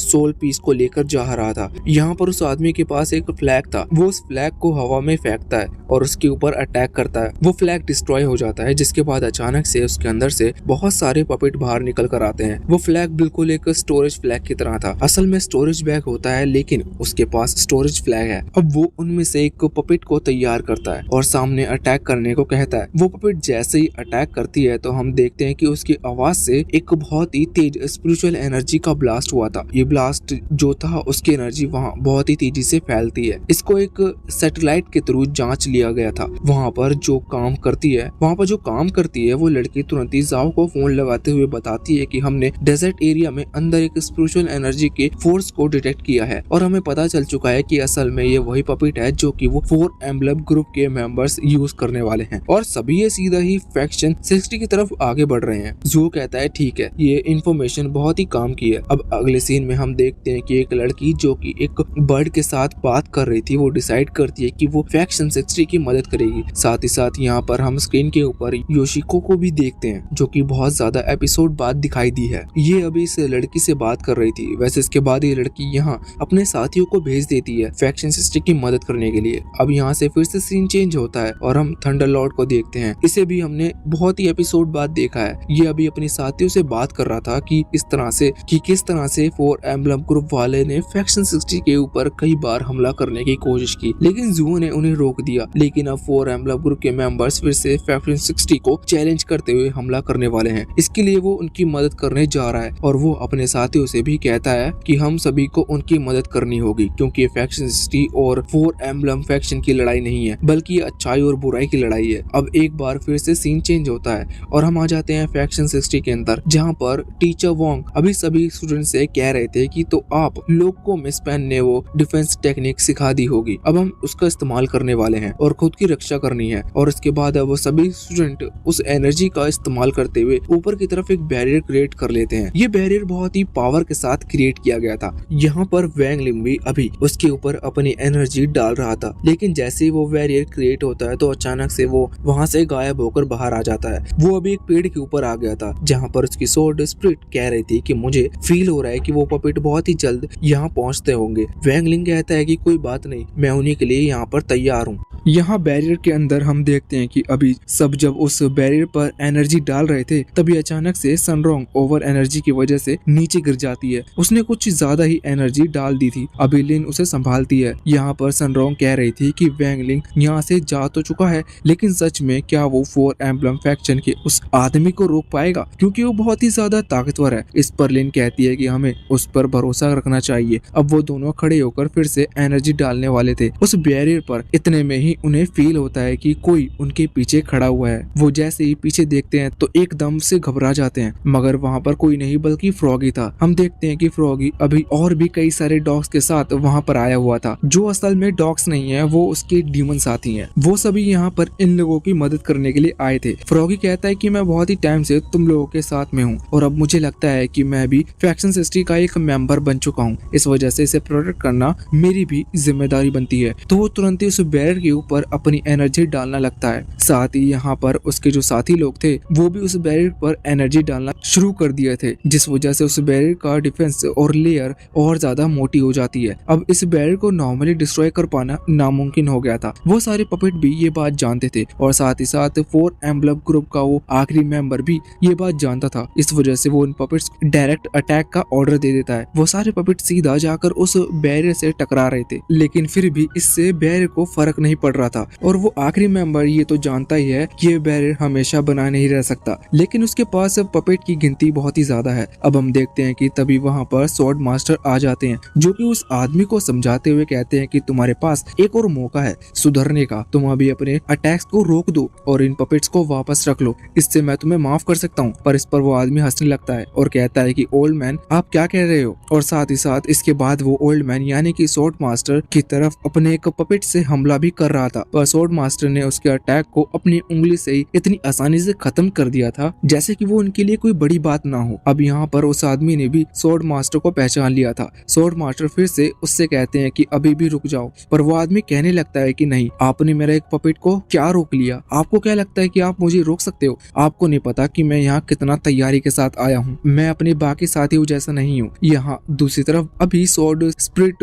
वैंग लिंग से कह रही थी कि इसका वक्त आ चुका है। अब हमें एपिसोड एपिसोड को ज्यादा नहीं लंबा खींचना चाहिए। जिसके बाद वो तुरंत ही वैंगलिंग के पावर के साथ कंबाइन होते हुए यहाँ वे ऑफ हेवन का यूज करते हैं। उन दोनों की जो वे ऑफ हेवन की पावर थी उन्होंने उसे बहुत ही कम रखा था, पर यहाँ इससे पहले तो स्वॉर्ड मास्टर महसूस करते हैं और उसके बाद जब वो वेव फैलती है उस वेव के कारण वो 4 एम्बलम ग्रुप का मेंबर दूर फेंकने लगता है। उसी दौरान हम देखते हैं कि इस वेव के कारण पहले जो जितने भी पपेट्स थे वो सारे डिस्ट्रॉय हो चुके थे। इसके बाद वो जो स्पिरिट थी जिसके लिए वो आखिरी मेंबर एक बॉडी ढूंढ रहा था वो भी डिस्ट्रॉय हो जाती है। साथ ही जो उस आदमी ने एक फॉर्मेशन क्रिएट किया था वो भी खत्म हो जाता है। अब वो आदमी बचा हुआ था और उसकी हालत बहुत ही खराब थी, लेकिन अचानक से उसके मुंह से भी खून निकलने लगा था और वो हवा से नीचे गिरने लगता है। तभी वहाँ बैरियर के अंदर से टीचर वोंग बाहर आ चुके थे। वो बाहर आकर स्वॉर्ड मास्टर को देखते हैं और उनकी तारीफ करने लगते हैं और कहते हैं कि आप तो सच में कमाल के हो, आपने इसे अकेले खत्म कर दिया, हम फालतू में डर रहे थे और माफ करिएगा कि हमने आपकी काबिलियत पर शक किया। अब स्वॉर्ड मास्टर सोच रहे थे कि मैंने उम्मीद नहीं की थी कि तुम अपनी पावर दिखाओगे, लेकिन मुझे लगा था कि तुम इतना छुपकर पावर दिखाओगे कि किसी को पता ना चले। अभी स्वॉर्ड मास्टर को ये बात नहीं पता थी कि आखिर ये एनर्जी यूज किसने की। वो पीछे की तरफ देख रहे थे पर उन्हें भी कुछ समझ नहीं आ रहा था कि आखिर वो कौन है जो इनका सक्सेसर बनने के लिए लायक तो है लेकिन फिर भी उनसे छुप रहा है। वैसे अब 4 एम्बलम ग्रुप हार चुका है, इस वजह से वहाँ उनकी जो जगह है उस जगह को सील करने का काम लिया जाता है। ये काम जुओ अपने एक साथी को देता है। वो लड़की वहाँ पर जाती है, उस पूरी जगह को स्पिरिचुअल तालिस्मान से सील करती है और इसके बाद जब ये पूरी प्रोसेस पूरी हो जाती है तो वो लौटते हुए जुओ को कॉल करते हुए बताती है कि ये सारा काम हो चुका है, उन्होंने उस जगह को सील कर दिया है और अब यहाँ पर कोई भी एंट्री नहीं कर सकता। जुगो और उसके ग्रुप के अलावा अभी यहाँ पर जुओ ज्यादा खुश नहीं था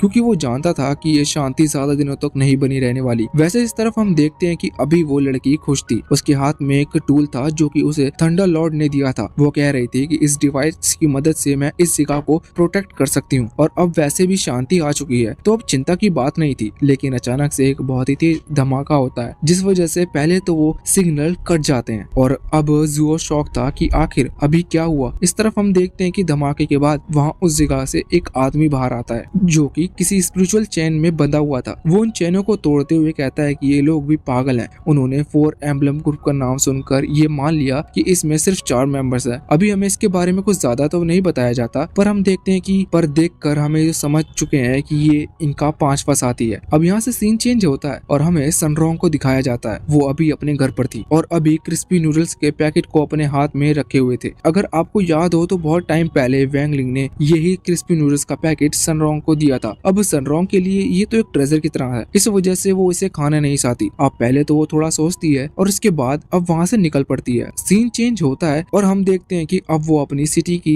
एक बहुत ही फेमस और ज्यादा सिक्योर्ड बैंक में आ चुकी थी। ये वहाँ का रिजर्व बैंक है जिसे गवर्नमेंट चलाती है और इससे ज्यादा सेफ जगह वहाँ पर और कुछ नहीं हो सकती। यहाँ आने के बाद अभी वो वहाँ के मैनेजर से मिलती है जो कि तुरंत ही उसे सबसे सेफ बंकर में ले जाते हैं। हमें जानने को मिलता है कि उसका जो गेट है वहाँ पर 2 स्टोन लगते हैं, एक यंग स्टोन और यांग स्टोन। इन दोनों स्टोन के बिना इस बंकर के गेट को खोल पाना नामुमकिन है। अब बंकर का गेट खुल जाता है और जब वो अंदर जाते हैं तो हमें जानने को मिलता है कि इस बंकर के अंदर कई सारे फ्लोर हैं जहाँ पर लोग अपनी कीमती चीजें रखते हैं। वैसे यहाँ पर सिर्फ उन्हीं चीजें को रख सकते हैं जो सच में रेयर हो या फिर वो चीजें किसी बड़ी फैमिली से बिलोंग करनी चाहिए या फिर ऑलरेडी जो सनरोंग के ग्रैंडफादर हैं उन्होंने एक पूरा फ्लोर ले रखा है चीजें जमा करने के लिए। यहाँ टोटल 49 फ्लोर है। सनरोंग जब पूछते हैं कि सबसे ज्यादा अच्छा फ्लोर कौन सा है, मतलब ज्यादा सिक्योरिटी वाला, तो वो उससे पता चलता है कि 49 फ्लोर ही सबसे ज्यादा अच्छा है। वैसे हमें जानने को मिलता है कि कस्टमर के हिसाब से यहाँ पर फ्लोर को बढ़ाया भी जा सकता है। अभी वो मैनेजर सनरोंग को उसी फ्लोर के ऊपर ले जाता है जहाँ पर सनरोंग के ग्रैंडफादर अपनी सारी चीजों को सेव करवाते हैं। वो मैनेजर सनरोंग को बता रहा था कि पिछली बार उसके ग्रैंडफादर ने यहाँ पर कौन सी चीज स्टोर करवाई थी। वैसे ये बात कुछ देर तक चलती रहती है। लास्ट में वो पूछते हैं कि आखिर आपको यहाँ पर क्या जमा करवाना है। उसे उम्मीद थी कि शायद सनरोंग कोई बहुत ही ज्यादा रेयर चीज जमा करवाने के लिए आई होगी, लेकिन अब सनरोंग अपने बॉडीगार्ड को बुलाकर एक बॉक्स मंगवाती है जिस बॉक्स के अंदर से बहुत ही तेज लाइट निकल रही थी। वो मैनेजर समझ गया था कि सच में कोई बहुत ही ज्यादा रेयर चीज है, मगर जब वो देखता है तो वो शॉक हो जाता है क्योंकि उसके अंदर बस एक क्रिस्पी नूडल्स का पैकेट था। वो मैनेजर भी ये चीज देखकर शॉक था। वैसे इतने में ही वहाँ पर सनरोंग के ग्रैंडफादर आ जाते हैं। वो अभी बहुत ही ज्यादा जल्दबाजी में लग रहे थे। पहले तो वो सनरोंग को यहाँ पर देखकर खुश थे और इसके बाद मैनेजर से कहने लगते हैं कि मुझे सबसे सेफ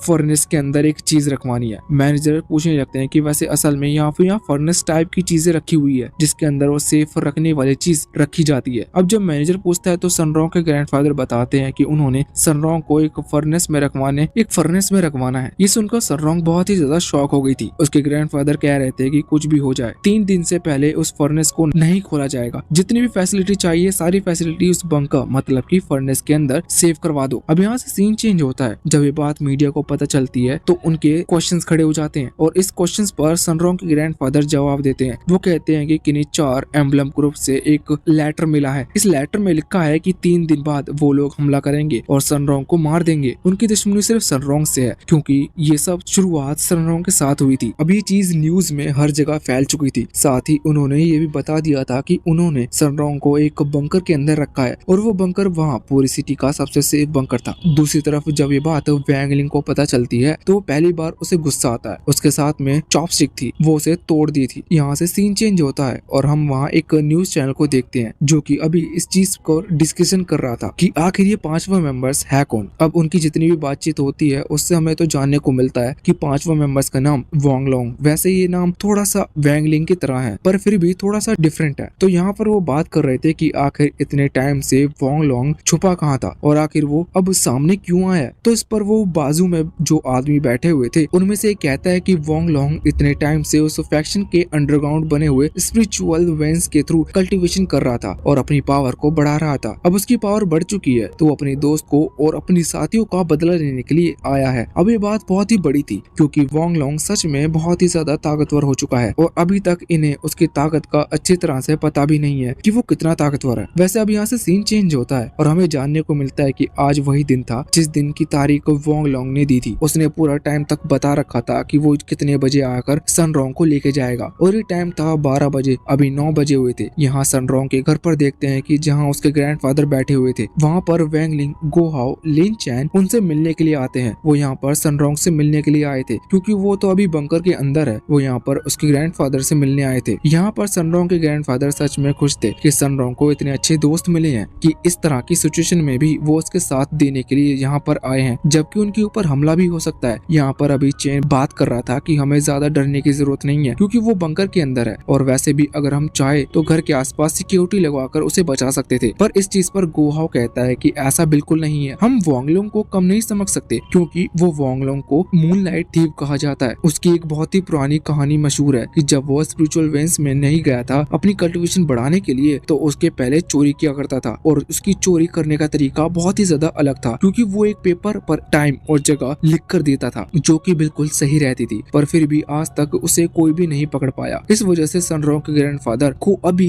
थोड़ा ज्यादा चिंता हो रही थी। वैसे गो हाओ तो हर बात जानता था तो इस पर शौक होने की बात नहीं थी। अभी हम देखते हैं कि वहाँ सामने लगी हुई वो सीसीटीवी स्टार्ट हो जाती है और वहाँ हमें सनरॉन्ग दिखाई देती है। असल में उसके बंकर के अंदर एक कैमरा लगा हुआ है। अभी सनरॉन्ग इन्हें हेलो कह रही थी। हमें जानने को मिलता है कि सनरॉन्ग का जो रूम है यानी कि वो फर्नेस का रूम वो पूरी तरह से इस तरह से डिजाइन किया गया है जैसे कि सनरॉन्ग का असली रूम था। ये देखकर तो ये सभी लोग शॉक थे पर सनरॉन्ग बताती है कि उसके ग्रैंडफादर ने ऑलरेडी ये सब तैयार कर लिया था। अब वो इसी तरह से कुछ देर बात करते रहते हैं और 1 घंटा बीत जाता है। इसका मतलब अब मूनलाइट थीव यानी कि वोंग लोंग को आने से सिर्फ 2 घंटे बचे हुए हैं। यहाँ से सीन चेंज होता है और हम वहाँ उस बैंक के सामने आ जाते हैं। हमें जानने को मिलता है कि यहाँ पर सनरॉन्ग की जो फैमिली है उनके जो स्पॉटर्स हैं मतलब कि बाकी लोग जहाँ पर सनरॉन्ग बहुत फेमस है वो लोग वहाँ बाहर खड़े हुए थे। साथ ही बहुत सारे न्यूज रिपोर्टर्स थे जो कि अभी हर 1 मिनट पर सभी को बता रहे थे कि 1 मिनट बीत चुके हैं। उनको एक अच्छा कंटेंट मिल गया था। अब टोटल 18 मिनट बचे हुए थे। सभी लोग और ज्यादा सतर्क हो जाते हैं। हमें जानने को मिलता है कि बैंक के अंदर अभी जुओ को उसकी पूरी स्क्वाड तैयार थी क्योंकि भले ही यहाँ पर आने की गलती वोंग लोंग नहीं करेगा लेकिन फिर भी उन्हें तैयार रहने की जरूरत है। यहाँ पर हमें जानने को मिलता है कि उन्होंने बहुत ही लंबी तैयारी करके रखी है। जैसा कि इस बंकर के गेट को खोलने के लिए ही 2 चाबियां चाहिए जिसे यिंग और यांग कहा जाता है और ये चाबियां ये सिर्फ सनरॉन्ग के ग्रैंडफादर और थंडर लॉर्ड के पास है। तो ये सवाल नहीं बचता कि कोई इसे बंकर को खोल पाएगा। दूसरी चीज इस बैंक में जितने भी काम करते हैं उन्हें पहले से ही छुट्टी दे दी गई थी। इसका मतलब यहाँ पर बाहर का कोई भी आदमी नहीं है। तीसरी चीज यहाँ पर वोंग लोंग जमीन के थ्रू अभी आ सकता है। इस वजह से पहले ही एक मॉल स्क्वाड को जमीन में अंडरग्राउंड भेज दिया है जिससे कि वो वहाँ नजर रख सके। अब थोड़ा और टाइम बीतता है। हम देखते हैं कि 18 मिनट से अब सीधा सिर्फ 5 मिनट बचे हुए थे। यहाँ पर वैंग लिंग जो कि अभी सनरॉन्ग के घर पर है वो उसके कमरे में बाहर आता है। फ्रॉगी भी उसके साथ था। वो कहता है कि क्या हम सनरॉन्ग के कमरे में जाना चाहिए। वैसे सनरॉन्ग तो वहाँ पर है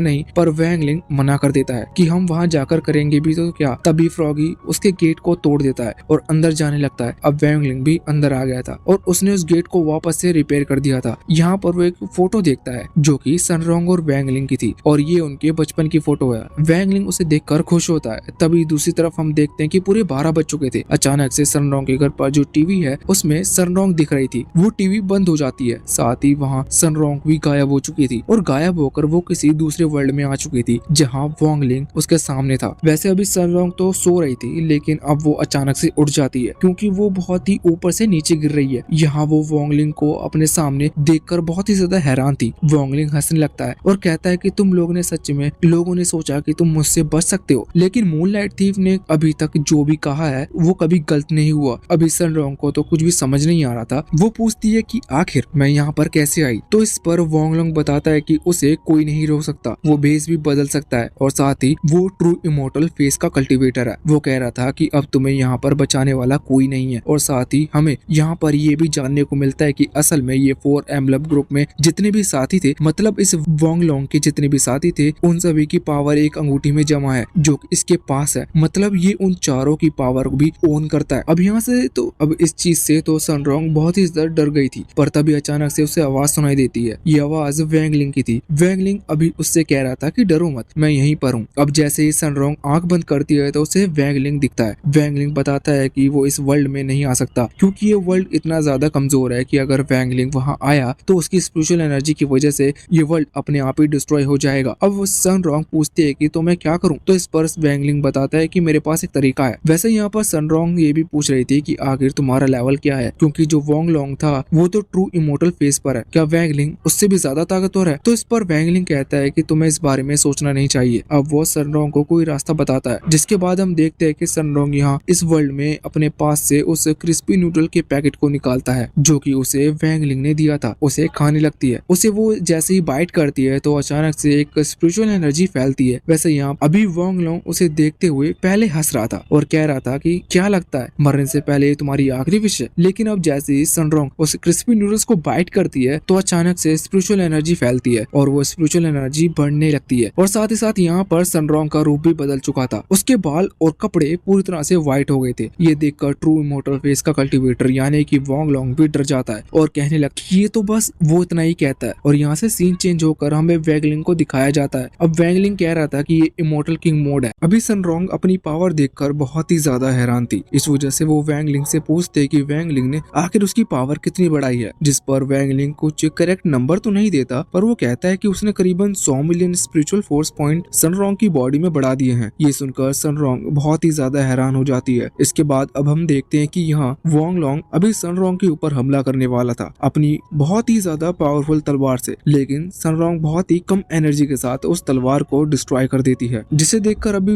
वॉन्गलोंग बहुत ही ज्यादा हैरान हो चुका था। वैसे अब तभी हम बाहर की तरफ देखते हैं कि जहाँ सभी लोग हैरान थे क्योंकि वो जो टीवी थी वो बंद हो चुकी थी और उन्हें लग रहा था कि शायद वॉन्गलोंग अपने मिशन में कामयाब हो गया। लेकिन तभी अचानक से स्क्रीन फिर से चालू हो जाती है और उनके सामने अभी सनरॉन्ग थी और वो देखकर हैरान थे। सनरॉन्ग उन्हें बताती है कि बस लाइट चली गई थी, इसकी वजह से वो वहाँ से गायब हो चुकी थी। अभी दूसरी तरफ वहाँ सनरॉन्ग के घर पर सभी उसे देखकर हैरान थे और यहाँ पर गुहाव कह रहा था कि अच्छा है कि सनरॉन्ग सही सलामत है, पर क्या सच में मूनलाइट थीफ अपने मिशन में कामयाब हो गया। तभी चेन कहने लगता है कि पता नहीं, पर मुझे सनरॉन्ग थोड़ी अजीब लग रही थी, उसका वर्ताव पहले से डिफरेंट है। पर इस पर लिन कहती है कि ऐसा कुछ नहीं है। अभी बात सभी ने मान ली थी कि हाँ वो सच में सनरॉन्ग ही है और साथ ही साथ ये बात बड़े ऑफिसर्स को भी पता चल चुकी थी। इसी वजह से जुओ को भी अभी फोन कॉल आता है जहाँ पर उसने शाबाशी दी जा रही थी क्योंकि उसने मूनलाइट थीफ को नाकाम कर दिया था। ये बहुत ही बड़ी बात थी, लेकिन जुओ जानता था कि ऐसा किसने किया होगा। अब वो जो फोन कॉल पर आदमी था वो जुओ से पूछता है कि क्या उसे पता है कि मूनलाइट थीफ अभी कहाँ पर है, जिस पर जुओ कहता है कि मैं जल्द से जल्द पता कर बताता हूँ। अब फोन कट होता है। तभी वहाँ पर वैंगलिंग की वो स्वॉर्ड स्पिरिट आती है जो कि अभी जुओ से कुछ कहने के लिए आया था और जुओ उससे कहता है कि थैंक यू और साथ ही जुओ यहाँ पर हाथ जोड़ लेता है। और वो जो स्वॉर्ड स्पिरिट है वो जुओ से कह रहा था कि वैंगलिंग ने वॉन्गलोंग को हराने के लिए सनरॉन्ग को अपनी पावर दे दी है, इस वजह से डरने की जरूरत नहीं है। मैं यहाँ पर लाइव फुटेज स्टार्ट करता हूँ, तुम उस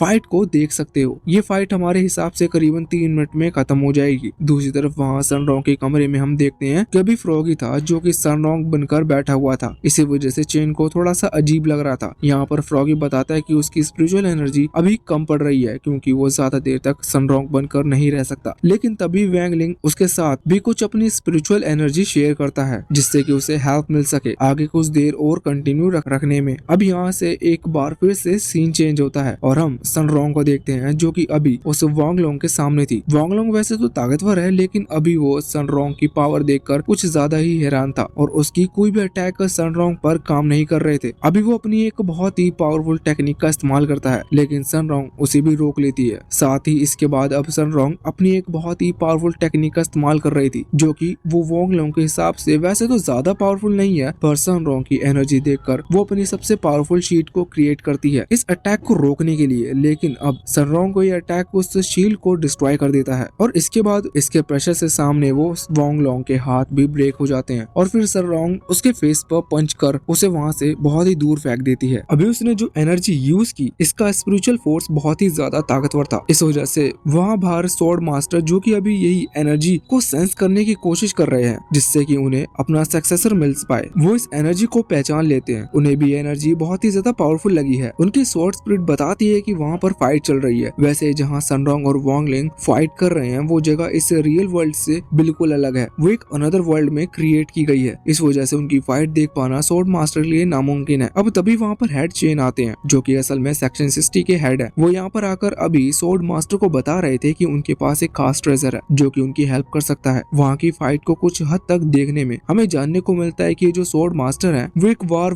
वांगलोंग से फाइट भी कर चुके हैं क्योंकि इनका जो बड़ा भाई है या फिर इनका जो भाई है उसने ही वांगलोंग को सिखाया है, तो अब तक स्वॉर्ड मास्टर ने उससे फाइट की है। इस वजह से वो यहाँ पर हेड चेन की लाई हुई उस वर्डलेस बुक में से उस फाइट के जो मूव्स हैं जो कि वांगलोंग यूज कर रहा है उन्हें वो देख सकते हैं। इस बुक की खासियत ये है कि उस व्यक्ति के मूव्स को बिल्कुल करेक्ट दिखाती है जिससे अपने फाइट की हो। मगर यहाँ स्वॉर्ड मास्टर ने सिर्फ वांगलोंग के साथ फाइट की थी, वो सामने वांगलोंग जिससे लड़ रहा है उससे नहीं। और स्वॉर्ड मास्टर यही जानना चाहते थे कि आखिर वो है कौन जो उससे लड़ रहा है क्योंकि वही उनका सक्सेसर बन सकता है। अब जब वो उसके मूव्स देखते हैं तो उन्हें याद आता है कि वो बाकियों को भी ये दिखा सकते हैं, इसलिए वो तुरंत ही टीवी पर ये टेलीकास्ट करवाते हैं। जब सभी लोग उस मिस्टीरियस कैरेक्टर मतलब वांगलोंग को देखते हैं तो वो हैरान हो जाते हैं, मगर उन्हें ये भी नहीं पता था कि अभी एक और कोई है जो कि सच में मिस्टीरियस है, उन्हें उसके बारे में नहीं पता। दूसरी तरफ हम अभी सनरॉन्ग के घर पर आते हैं जहाँ पर चेन कह रहा था कि वैंगलिंग का भी अता पता नहीं है, कहीं ऐसा तो नहीं कि वहीं पर वहाँ वांगलोंग से फाइट कर रहा हो, क्योंकि अक्सर देखा जाता है कि ऐसी सिचुएशन में वो गायब हो जाता है। चेन का अनुमान बिल्कुल सही था, लेकिन तभी लिन कहती है कि ऐसा नहीं है, वो कहीं गया होगा और वैसे भी उसका स्पिरिचुअल फोर्स तो हम देख ही चुके हैं, वो सिर्फ 5 है। मुझे नहीं लगता कि वो अभी भी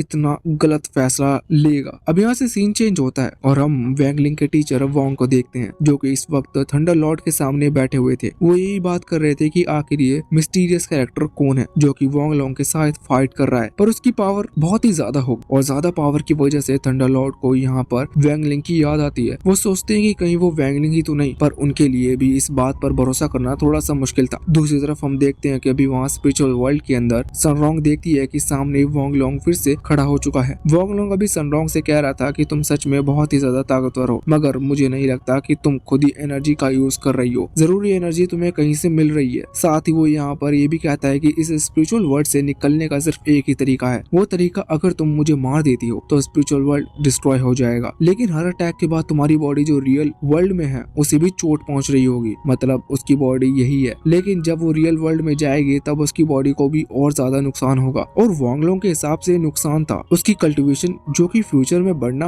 रुक जाएगी या फिर कम कर देगी। लेकिन तभी वैंगलिंग की आवाज आती है जो कि सनरॉन्ग से कहता है कि उसे डरने की जरूरत नहीं है, वो बिंदास यहाँ वांग से फाइट कर सकती है। इसके बाद अब उन दोनों ने फिर से लड़ाई शुरू कर दी थी, जिस दौरान हम देखते हैं कि वांगलोंग अभी हवा में आकर सनरॉन्ग के ऊपर हमला कर रहा था, लेकिन सनरॉन्ग उसके अटैक को रोक लेती है। वांगलोंग फैसला करता है कि अब जब ये लड़ाई इतनी डिफिकल्ट मोड पर आ चुकी है तो क्यों ना वो अपनी पूरी पावर का यूज करे। इसके बाद वो अपनी पूरी पावर अनलीश करता है। उसकी बॉडी थोड़ी सी बदल चुकी थी और पावर भी बहुत ही ज्यादा बढ़ चुकी थी, जिसके बाद अभी सनरॉन्ग को थोड़ा सा डर लग रहा था कि वो उसे हरा पाएगी कि नहीं, लेकिन वैंगलिंग कहता है कि तुम अपनी थोड़ी सी पावर ज्यादा यूज करो, जिसके बाद सनरॉन्ग बहुत ही तेजी के साथ वांगलोंग को किक करती है। इसके बाद वांगलोंग सीधा जाकर ऊपर के बैरियर को, जो कि असल में उस स्पिरिचुअल वर्ल्ड का एंड है, वहां जाकर टकराता है और स्पिरिचुअल वर्ल्ड डिस्ट्रॉय हो जाती है, जिसकी वजह से सनरॉन्ग और वांगलोंग दोनों ही रियल वर्ल्ड में आ चुके थे। और वांगलोंग जब नीचे गिरता है तो वहाँ पर जुओ और उसके साथी भी थे जो कि उसे पकड़ लेते हैं। मगर वोंगलोंग अभी ये भी कह रहा था कि आखिर वो है कौन जिसने मुझे मारा, क्योंकि वोंगलोंग जानता है कि ये काम सनरोंग का तो बिल्कुल नहीं है। इसके बाद सीन चेंज होता है और हम सनरोंग और वांग लिंग को देखते हैं। वांग लिंग अभी सनरोंग को क्रिस्पी नूडल्स का एक पैकेट देते हुए कह रहा था क्योंकि सनरोंग ने इस दुनिया को बचा लिया है और सनरोंग भी खुश थी। लेकिन तभी वहाँ पर स्वॉर्ड मास्टर आते हैं। वांग लिंग उन्हें देखकर तुरंत ही गायब हो जाता है। वैसे सनरोंग गायब नहीं हो सकती थी, वो वहीं पर रुकी थी। स्वॉर्ड मास्टर उसे देखकर कहते हैं कि मुझे शक था कि तुम ही मेरे सक्सेसर बन सकती हो। ये सुनकर सनरोंग थोड़ी सी हैरान थी, पर फिर भी कुछ वो कह नहीं सकती थी। वो कहती है कि ठीक है, तो फिर मैं आपकी सक्सेसर बन सकती हूँ। लेकिन तभी स्वॉर्ड मास्टर कहने लगते हैं कि तुम्हारी पावर मेरे मुकाबले बहुत ही ज्यादा है, तुम्हें मेरी सक्सेसर नहीं बल्कि स्वॉर्ड फैक्शन की लीडर बन सकती हो। ये सुनकर सनरोंग बहुत ही ज्यादा हैरान हो जाती है और वो बहुत ही तेजी से चिल्लाती है। अब यहाँ से सीन चेंज होता है और हम चेन नेनजुआन को देखते हैं जो कि इस वक्त सीक्रेट ऑर्गेनाइजेशन जहाँ पर जुओ की टीम के कुछ लोग गार्ड कर रहे थे, वहाँ पहुंचकर एक लड़की के से कुछ इन्फॉर्मेशन मांगता है। अब वो लड़की जुओ के साथ काम करती है। वो तुरंत ही इसे मना कर देती है और जाने को कहती है, लेकिन चेन नेनजुआन ने वे ऑफ हेवन को अचीव कर लिया है। उसके पास ऐसी पावर्स हैं जो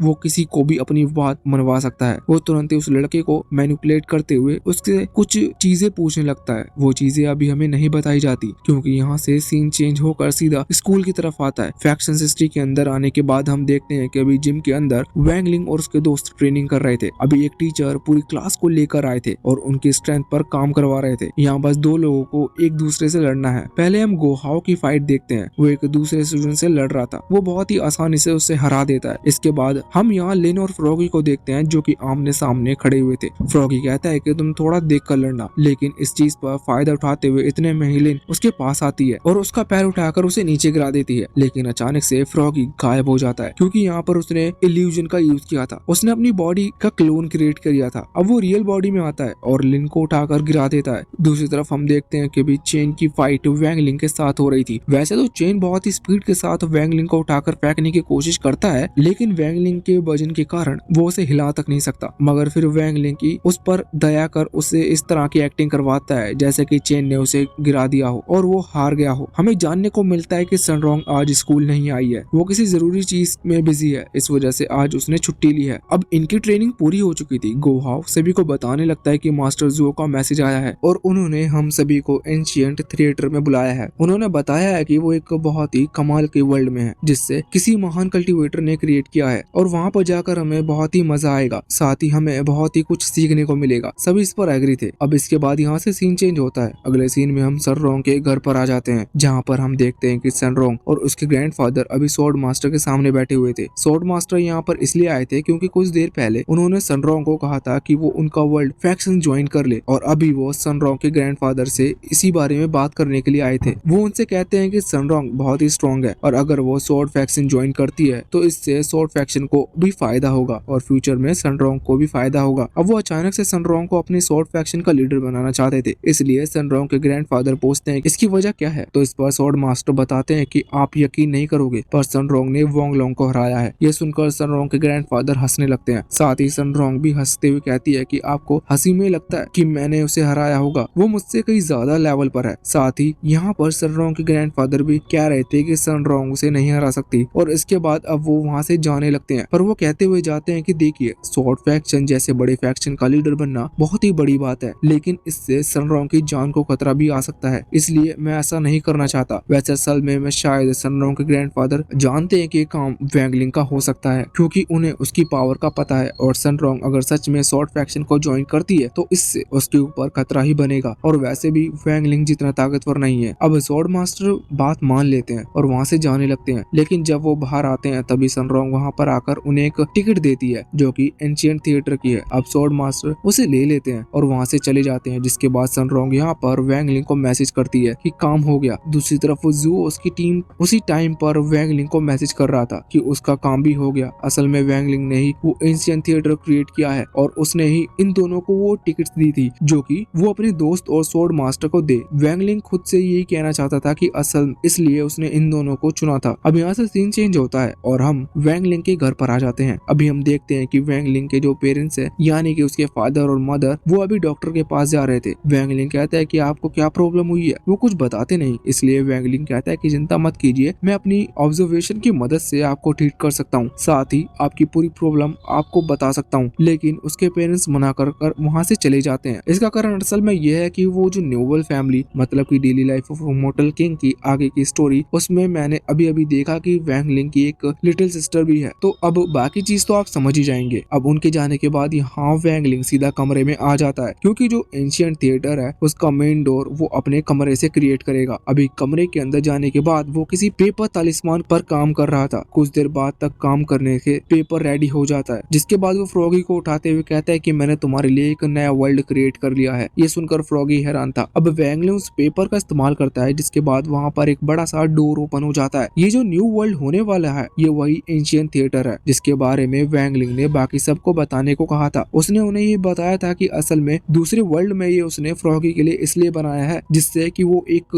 डीमन वर्ल्ड समझ सके। ये वर्ल्ड बहुत ही ज्यादा बड़ा होने वाला है। इसके बाद अब यहाँ से वहाँ अंदर एंटर करते हैं। यहाँ की हर एक चीज बिल्कुल परफेक्टली रियल वर्ल्ड की तरह थी और एरिया भी बहुत ही ज्यादा बड़ा था। फ्रॉगी देखकर बहुत ही ज्यादा हैरान था। वो वैंग लिंग को थैंक यू कहता है और कहता है कि तुम्हें इसे बचाने में सच में बहुत ही ज्यादा टाइम लगा होगा। लेकिन तभी वैंग लिंग अपने पास से एक टेबल निकालता है, जिसमें वो माइनक्राफ्ट जैसे गेम को ओपन करता है और उस कैरेक्टर से एक पेड़ लगाने को कहता है। वो पेड़ जैसे ही वहाँ पर लगता है तो उसके सामने भी एक पेड़ निकल कर आता है। ये पेड़ सच में माइनक्राफ्ट जैसा ही दिख रहा था, इसलिए तभी वहाँ पर वे ऑफ हेवन के कुछ गार्ड्स आकर उस पेड़ की थोड़ी सी कटाई करते हैं, जिसके बाद वो रियल पेड़ की तरह दिखने लगा था। ये देखकर फ्रॉगी भी और ज्यादा हैरान हो गया था। वैसे वैंग लिंग अपने उस टेबलेट की मदद से यहाँ पर इस वर्ल्ड के नेचर को भी कंट्रोल कर सकता है, जैसे कि इस चीज को कितना बड़ा होना है और कब बारिश होनी है, कब धूप निकलनी है, हर चीज। दूसरी तरफ हम देखते हैं कि वैंग लिंग के सभी दोस्त और जुओ और साथ ही साथ स्वॉर्ड मास्टर भी अभी यहाँ इस वर्ल्ड में आने के लिए तैयार थे। जुओ अपनी पावर से मतलब वैंग लिंग की जो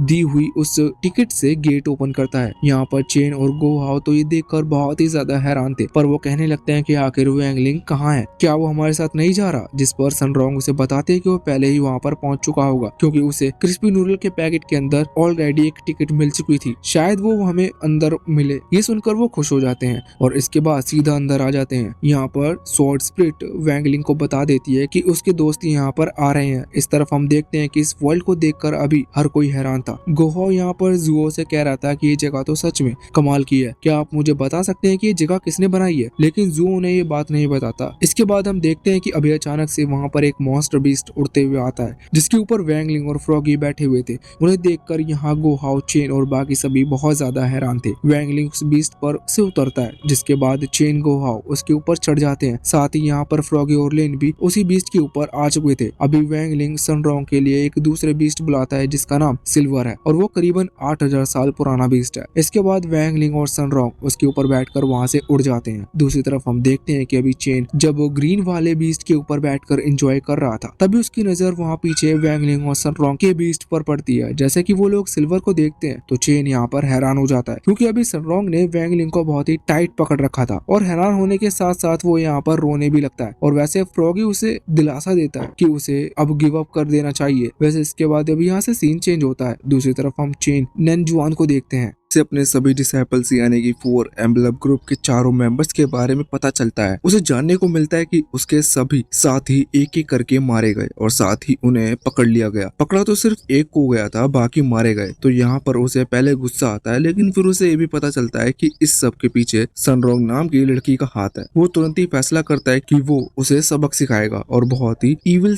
हंसी के साथ वहाँ से उड़ जाता है। अब इसके बाद यहाँ से सीन चेंज होता है और हम वैंग लिंग के सिटी के अंदर आ जाते हैं, जहाँ पर हम देखते हैं कि अभी चेन नैनजुआन उड़ते हुए सीधा वैंग लिंग के घर पर आकर रुकता है, क्योंकि वो समझ गया था कि ये हाई एनर्जी इसी घर के अंदर से आ रही है। पहले तो वो घर के ऊपर एक ब्लास्ट करता है, लेकिन जब उसे कोई रिस्पॉन्स नहीं मिलता तो फिर वो घर के अंदर एंटर करने का फैसला करता है। वैसे वैंग लिंग के पेरेंट्स घर पर नहीं है और वैंग लिंग भी वहाँ नहीं है। जैसे ही वो खिड़की खोलता है तो वो वैंग लिंग ने अपने उस तालिस्मान की मदद से एंशिएंट थिएटर का वो गेट खिड़की के पास ही ओपन किया था। इस वजह से चेन नैनजुआन तुरंत ही उस एंशिएंट थिएटर यानी कि उस नई वर्ल्ड के अंदर टेलीपोर्ट हो जाता है। वहां पर आने के बाद पहले तो वो बहुत ही ज्यादा हैरान लग रहा था, लेकिन सबसे पहले यहाँ पर वो जुओ और स्वॉर्ड मास्टर से मिलता है। वो उन्हें देखकर हैरान था। स्वॉर्ड मास्टर भी तुरंत ही अपनी एनर्जी एक्टिवेट कर लेते हैं, क्योंकि वो समझ गए थे कि अब एक्शन का टाइम आ चुका है। वैसे चेन नैनजुआन उनसे कह रहा था कि अब आप बूढ़े हो चुके हैं, मुझसे लड़ने का ख्याल आप छोड़ ही दीजिए। और इतना कहते हुए वो अपनी एनर्जी को रिलीज करता है। इस एनर्जी से बचने के लिए स्वॉर्ड मास्टर अपनी एनर्जी का कुछ हिस्सा यहाँ जुओ के आसपास एक बैरियर बनाने में लगा देते हैं, जिससे कि अब जुओ को कुछ भी नहीं हो रहा था। और स्वॉर्ड मास्टर तो पहले से ही ठीक थे।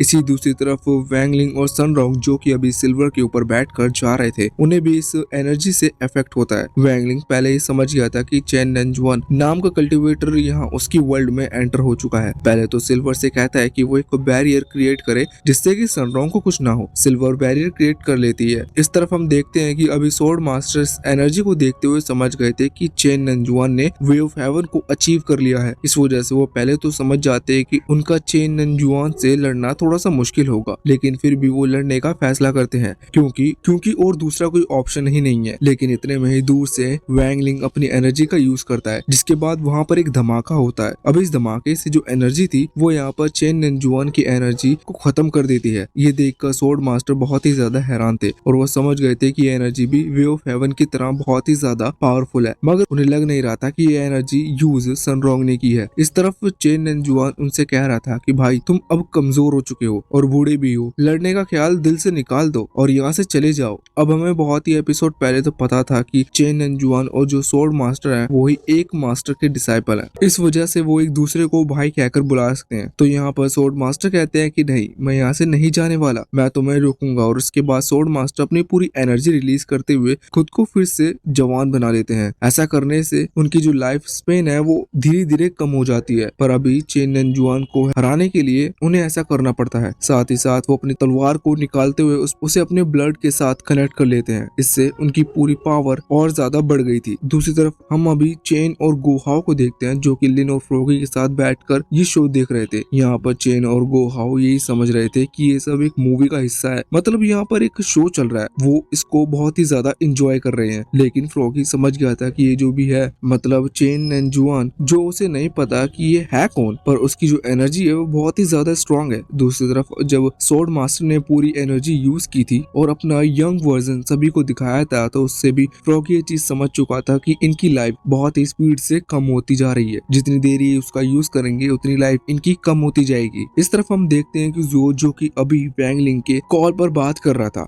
कि मुझे क्या करना चाहिए, तो इस पर वैंगलिंग कहता है कि अभी कुछ नहीं, अभी हम पहले देखेंगे कि आखिर होता क्या है। अब यहाँ पर चेन नंजुआन अभी अपनी बहुत ही ज्यादा एनर्जी का यूज करता है, जिस वजह से इस वर्ल्ड के अंदर जो स्पिरिचुअल इम्पल्स होते हैं, जो कि सभी की इमोशंस को ट्रिगर करते हैं, वो एक्टिवेट होने लगते हैं। और इसी वजह से वहाँ दूसरी तरफ हम देखते हैं कि अभी चेन, जो कि पहले सनरॉन्ग और वैंगलिंग को देखकर बहुत ही ज्यादा खुश थी, वो रोने लगती है। लिन कह रहा था कि मेरी कोई भी गर्लफ्रेंड नहीं है, क्या तुम मेरी गर्लफ्रेंड बन सकती हो, जिस पर उसे बहुत ही तेज चांटा खाने को मिलता है। दूसरी तरफ अभी गोहाओ भी ना जाने क्यों रो रहा था और साथ ही फ्रॉगी गुस्सा कर रहा था, क्योंकि ये लोग यहाँ उसी दूसरे वर्ल्ड में आकर लड़ रहे हैं और इससे उसकी पूरी वर्ल्ड डिस्ट्रॉय हो रही है। इस तरफ हम देखते हैं कि सनरॉन्ग वैंगलिंग से कहती है कि तुम की बहुत हो चुका, हमें अब इसे रोक देना चाहिए। इसके बाद वैंगलिंग अपनी थोड़ी सी एनर्जी रिलीज करते हुए इस स्वॉर्ड इम्पल्स को फिर से बराबर कर देता है। वैसे वैंगलिंग को इन स्वॉर्ड इम्पल्स से कुछ नहीं हो रहा था, क्योंकि जितना कल्टीवेटर स्ट्रॉन्ग होगा, स्वॉर्ड इम्पल्स उसे उतना कम ट्रिगर करेगी। अब हम वहाँ चेन नंजुआन और स्वॉर्ड मास्टर को देखते हैं। चेन नंजुआन अभी स्वॉर्ड मास्टर पर जब हमला कर रहा था, तो स्वॉर्ड मास्टर ने बहुत ही आसानी से उसके अटैक को रोक लिया था। यहाँ पर चेन नंजुआन खुद स्वॉर्ड मास्टर की पावर देखकर हैरान था, लेकिन वो अभी भी अपने मास्टर से गुस्सा है। इस वजह से वो कहता है तुम्हें टेक्निक भी मास्टर ने सिखाई होगी, जिस पर स्वॉर्ड मास्टर कहते हैं कि ऐसा कुछ भी नहीं है, तुम हमेशा से उन्हें गलत समझते आ रहे हो, वो कभी गलत थे नहीं। लेकिन इस पर चेन नंजुआन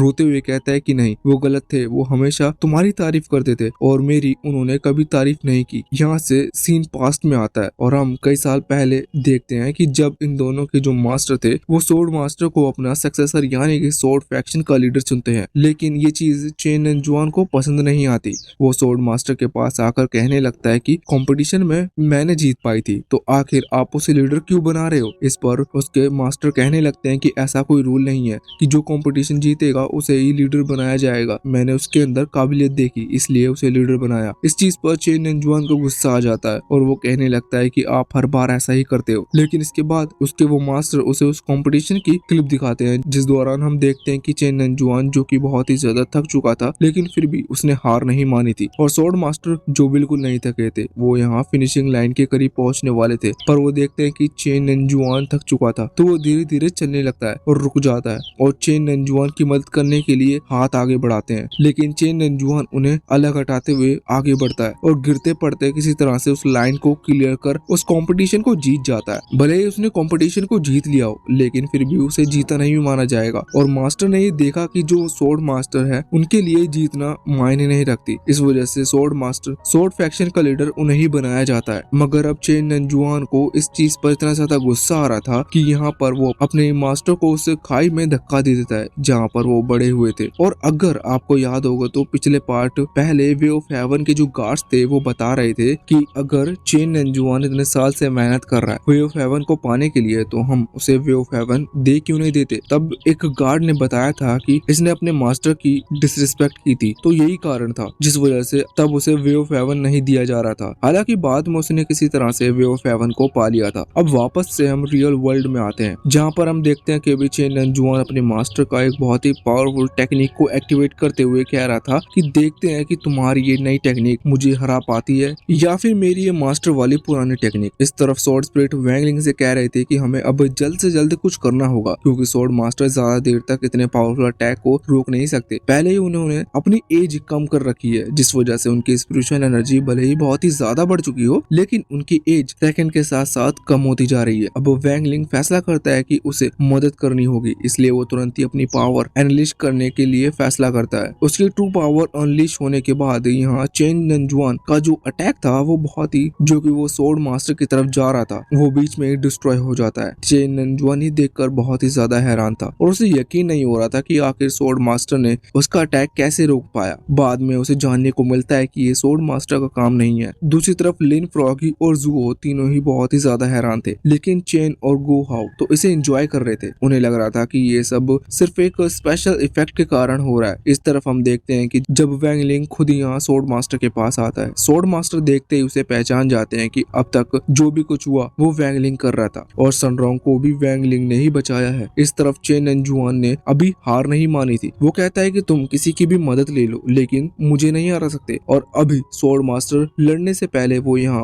वैंगलिंग पर हमला करने का डिसाइड करता है। वो तुरंत अपनी स्पिरिचुअल सोर्ड को निकालते हुए वैंगलिंग की तरफ अटैक करता है, लेकिन वैंगलिंग उसे 2 उंगलियों की मदद से बहुत ही आसानी से रोक देता है। साथ ही साथ इसके बाद अब उस तलवार को डिस्ट्रॉय करते हुए वैंगलिंग अपनी एनर्जी का यूज करता है। उसकी मदद से वो चेन नंजुआन को हरा देता है। वैसे अभी तक चेन नंजुआन हार नहीं माना था। वो यहाँ पर वैंगलिंग की पावर देखकर पहले तो हैरान था, लेकिन फिर वो कहने लगता है तुम मुझसे थोड़ी ही पावर हो और भले ही तुमने भी मेरी तरह वे ऑफ हेवन को अचीव किया हो, लेकिन तुम्हें मैं बता दूं मैं बहुत टाइम से अलग अलग टेक्निक्स की प्रैक्टिस करते आ रहा हूँ। लेकिन इसके बाद वैंगलिंग हाथ आगे करते हुए अपनी एनर्जी रिलीज कर अपने वे ऑफ हेवन के बारे में उसे बताता है। साथ ही हमें जानने को मिलता है कि वैंगलिंग के पास सील ऑफ फेथ है जो कि वे ऑफ हेवन के 3000 टेक्निक्स को अचीव करने के बाद मिलती है। वे ऑफ हेवन के अंदर 3000 ही टेक्निक्स है जो भी वे ऑफ हेवन को अचीव करता है वो लगभग सिर्फ एक ही टेक्निक को सीख पाता है, लेकिन वैंगलिंग ने पूरी 3000 टेक्निक को सीख रखा था। ये देखकर चेन नंजुआन नहीं बल्कि हर कोई वहाँ पर बहुत ज्यादा हैरान था। तभी वहाँ पर कुछ वे ऑफ हेवन के गार्ड्स आते हैं जो कि वैंगलिंग के साथ खुद को कंबाइन करते हुए वैंगलिंग की पावर को वे ऑफ हेवन की पावर के साथ कनेक्ट करते हैं, जिसके बाद वैंगलिंग कुछ एनर्जी का यूज कर एक लाइटनिंग स्ट्राइक यहाँ चेन नंजुआन के ऊपर गिराता है और फिर जुओ से कहता है कि वो चेन नंजुआन को पकड़ के रखे। अब यहाँ पर सोर्ड मास्टर जो कि वैंगलिंग को देखकर बहुत ही ज्यादा हैरान थे, वैंगलिंग से सोर्ड फैक्शन का लीडर बनने को कहते हैं, लेकिन वैंगलिंग उस पर मना कर देता है और कहता है कि मुझे नहीं लगता कि मैं इस काबिल हूँ। सोर्ड मास्टर समझ चुके थे कि वो वैंगलिंग को नहीं मना कर सकते और शायद इतने टाइम से वैंगलिंग इसलिए उनसे छुप रहा था, इसलिए वो तुरंत ही बैठ जाते हैं और कहने लगता है कि इस वर्ल्ड को मेरी और चेन नंजुआन की वजह से इतनी प्रॉब्लम हुई, इस वजह से इसे ठीक कर देना चाहिए। यहाँ पर उनके बाल अभी झड़ने लगते हैं क्योंकि उन्हें पहले ही अपना लाइफ स्पैन पूरी तरह से खो दिया। अब वो मरने वाले हैं, लेकिन वैंगलिंग तुरंत ही डिवाइस निकालते हुए कहता है कि चिंता मत कीजिए, मेरे हिसाब से आपको अपना डिसाइपल यानी कि सोर्ड फैक्शन का नया लीडर ढूंढने के लिए 500 साल बहुत रहेंगे। और इसके बाद वैंगलिंग उनके 500 साल बढ़ा देता है और सोर्ड मास्टर फिर से जवान हो जाते हैं। ये देखकर सोर्ड मास्टर बहुत ही ज्यादा हैरान थे। वो वैंगलिंग से पूछते हैं कि आखिर ये तुमने किस तरह से किया। साथ ही वैंगलिंग से वो पिछली वाली टेक्निक के बारे में भी पूछ रहे थे जिससे वैंगलिंग ने चेन नंजुआन की उस सीक्रेट टेक्निक को रोका था। वैंगलिंग कहता है कि वो मैं आपको फिर बताऊंगा। अब इसके बाद अब यहाँ से चेन और गोहाओ और बाकी सभी आ जाते हैं। चेन और गोहाओ यहाँ पर वैंगलिंग से कह रहे थे कि तुमने सच में कितनी कमाल की एक्टिंग की। साथ ही यहाँ पर वो सोर्ड मास्टर से ऑटोग्राफ लेते हैं और कहते हैं कि तुमने अभी बहुत बहुत ही अच्छा रोल निभाया। हमें पता नहीं था कि कोई स्वॉर्ड मास्टर का रोल इतने अच्छे से निभा सकता है। साथ ही वो उनका ऑटोग्राफ भी लेते हैं। इस तरफ हम देखते हैं कि लिन और फ्रॉगी भी समझ रहे थे कि वो ज्यादा चिंता ना करे, वैंगलिंग उसके वर्ल्ड को फिर से ठीक कर देगा। और इसके बाद सीन चेंज होता है। हम वैंगलिंग के फादर और मदर को देखते हैं। वो अभी डॉक्टर के पास आए हुए थे। डॉक्टर बताते हैं कि वैंगलिंग की मदर प्रेग्नेंट है, इसका मतलब उन्हें एक और बेबी होने वाला है। इस चीज पर वैंगलिंग के फादर अभी खुश भी थे और थोड़े हैरान भी लग रहे थे, क्योंकि उनके हिसाब से वैंगलिंग इतना ज्यादा पावरफुल है तो आखिर उसका भाई या फिर उसकी बहन कितनी ज्यादा स्ट्रॉन्ग होगी।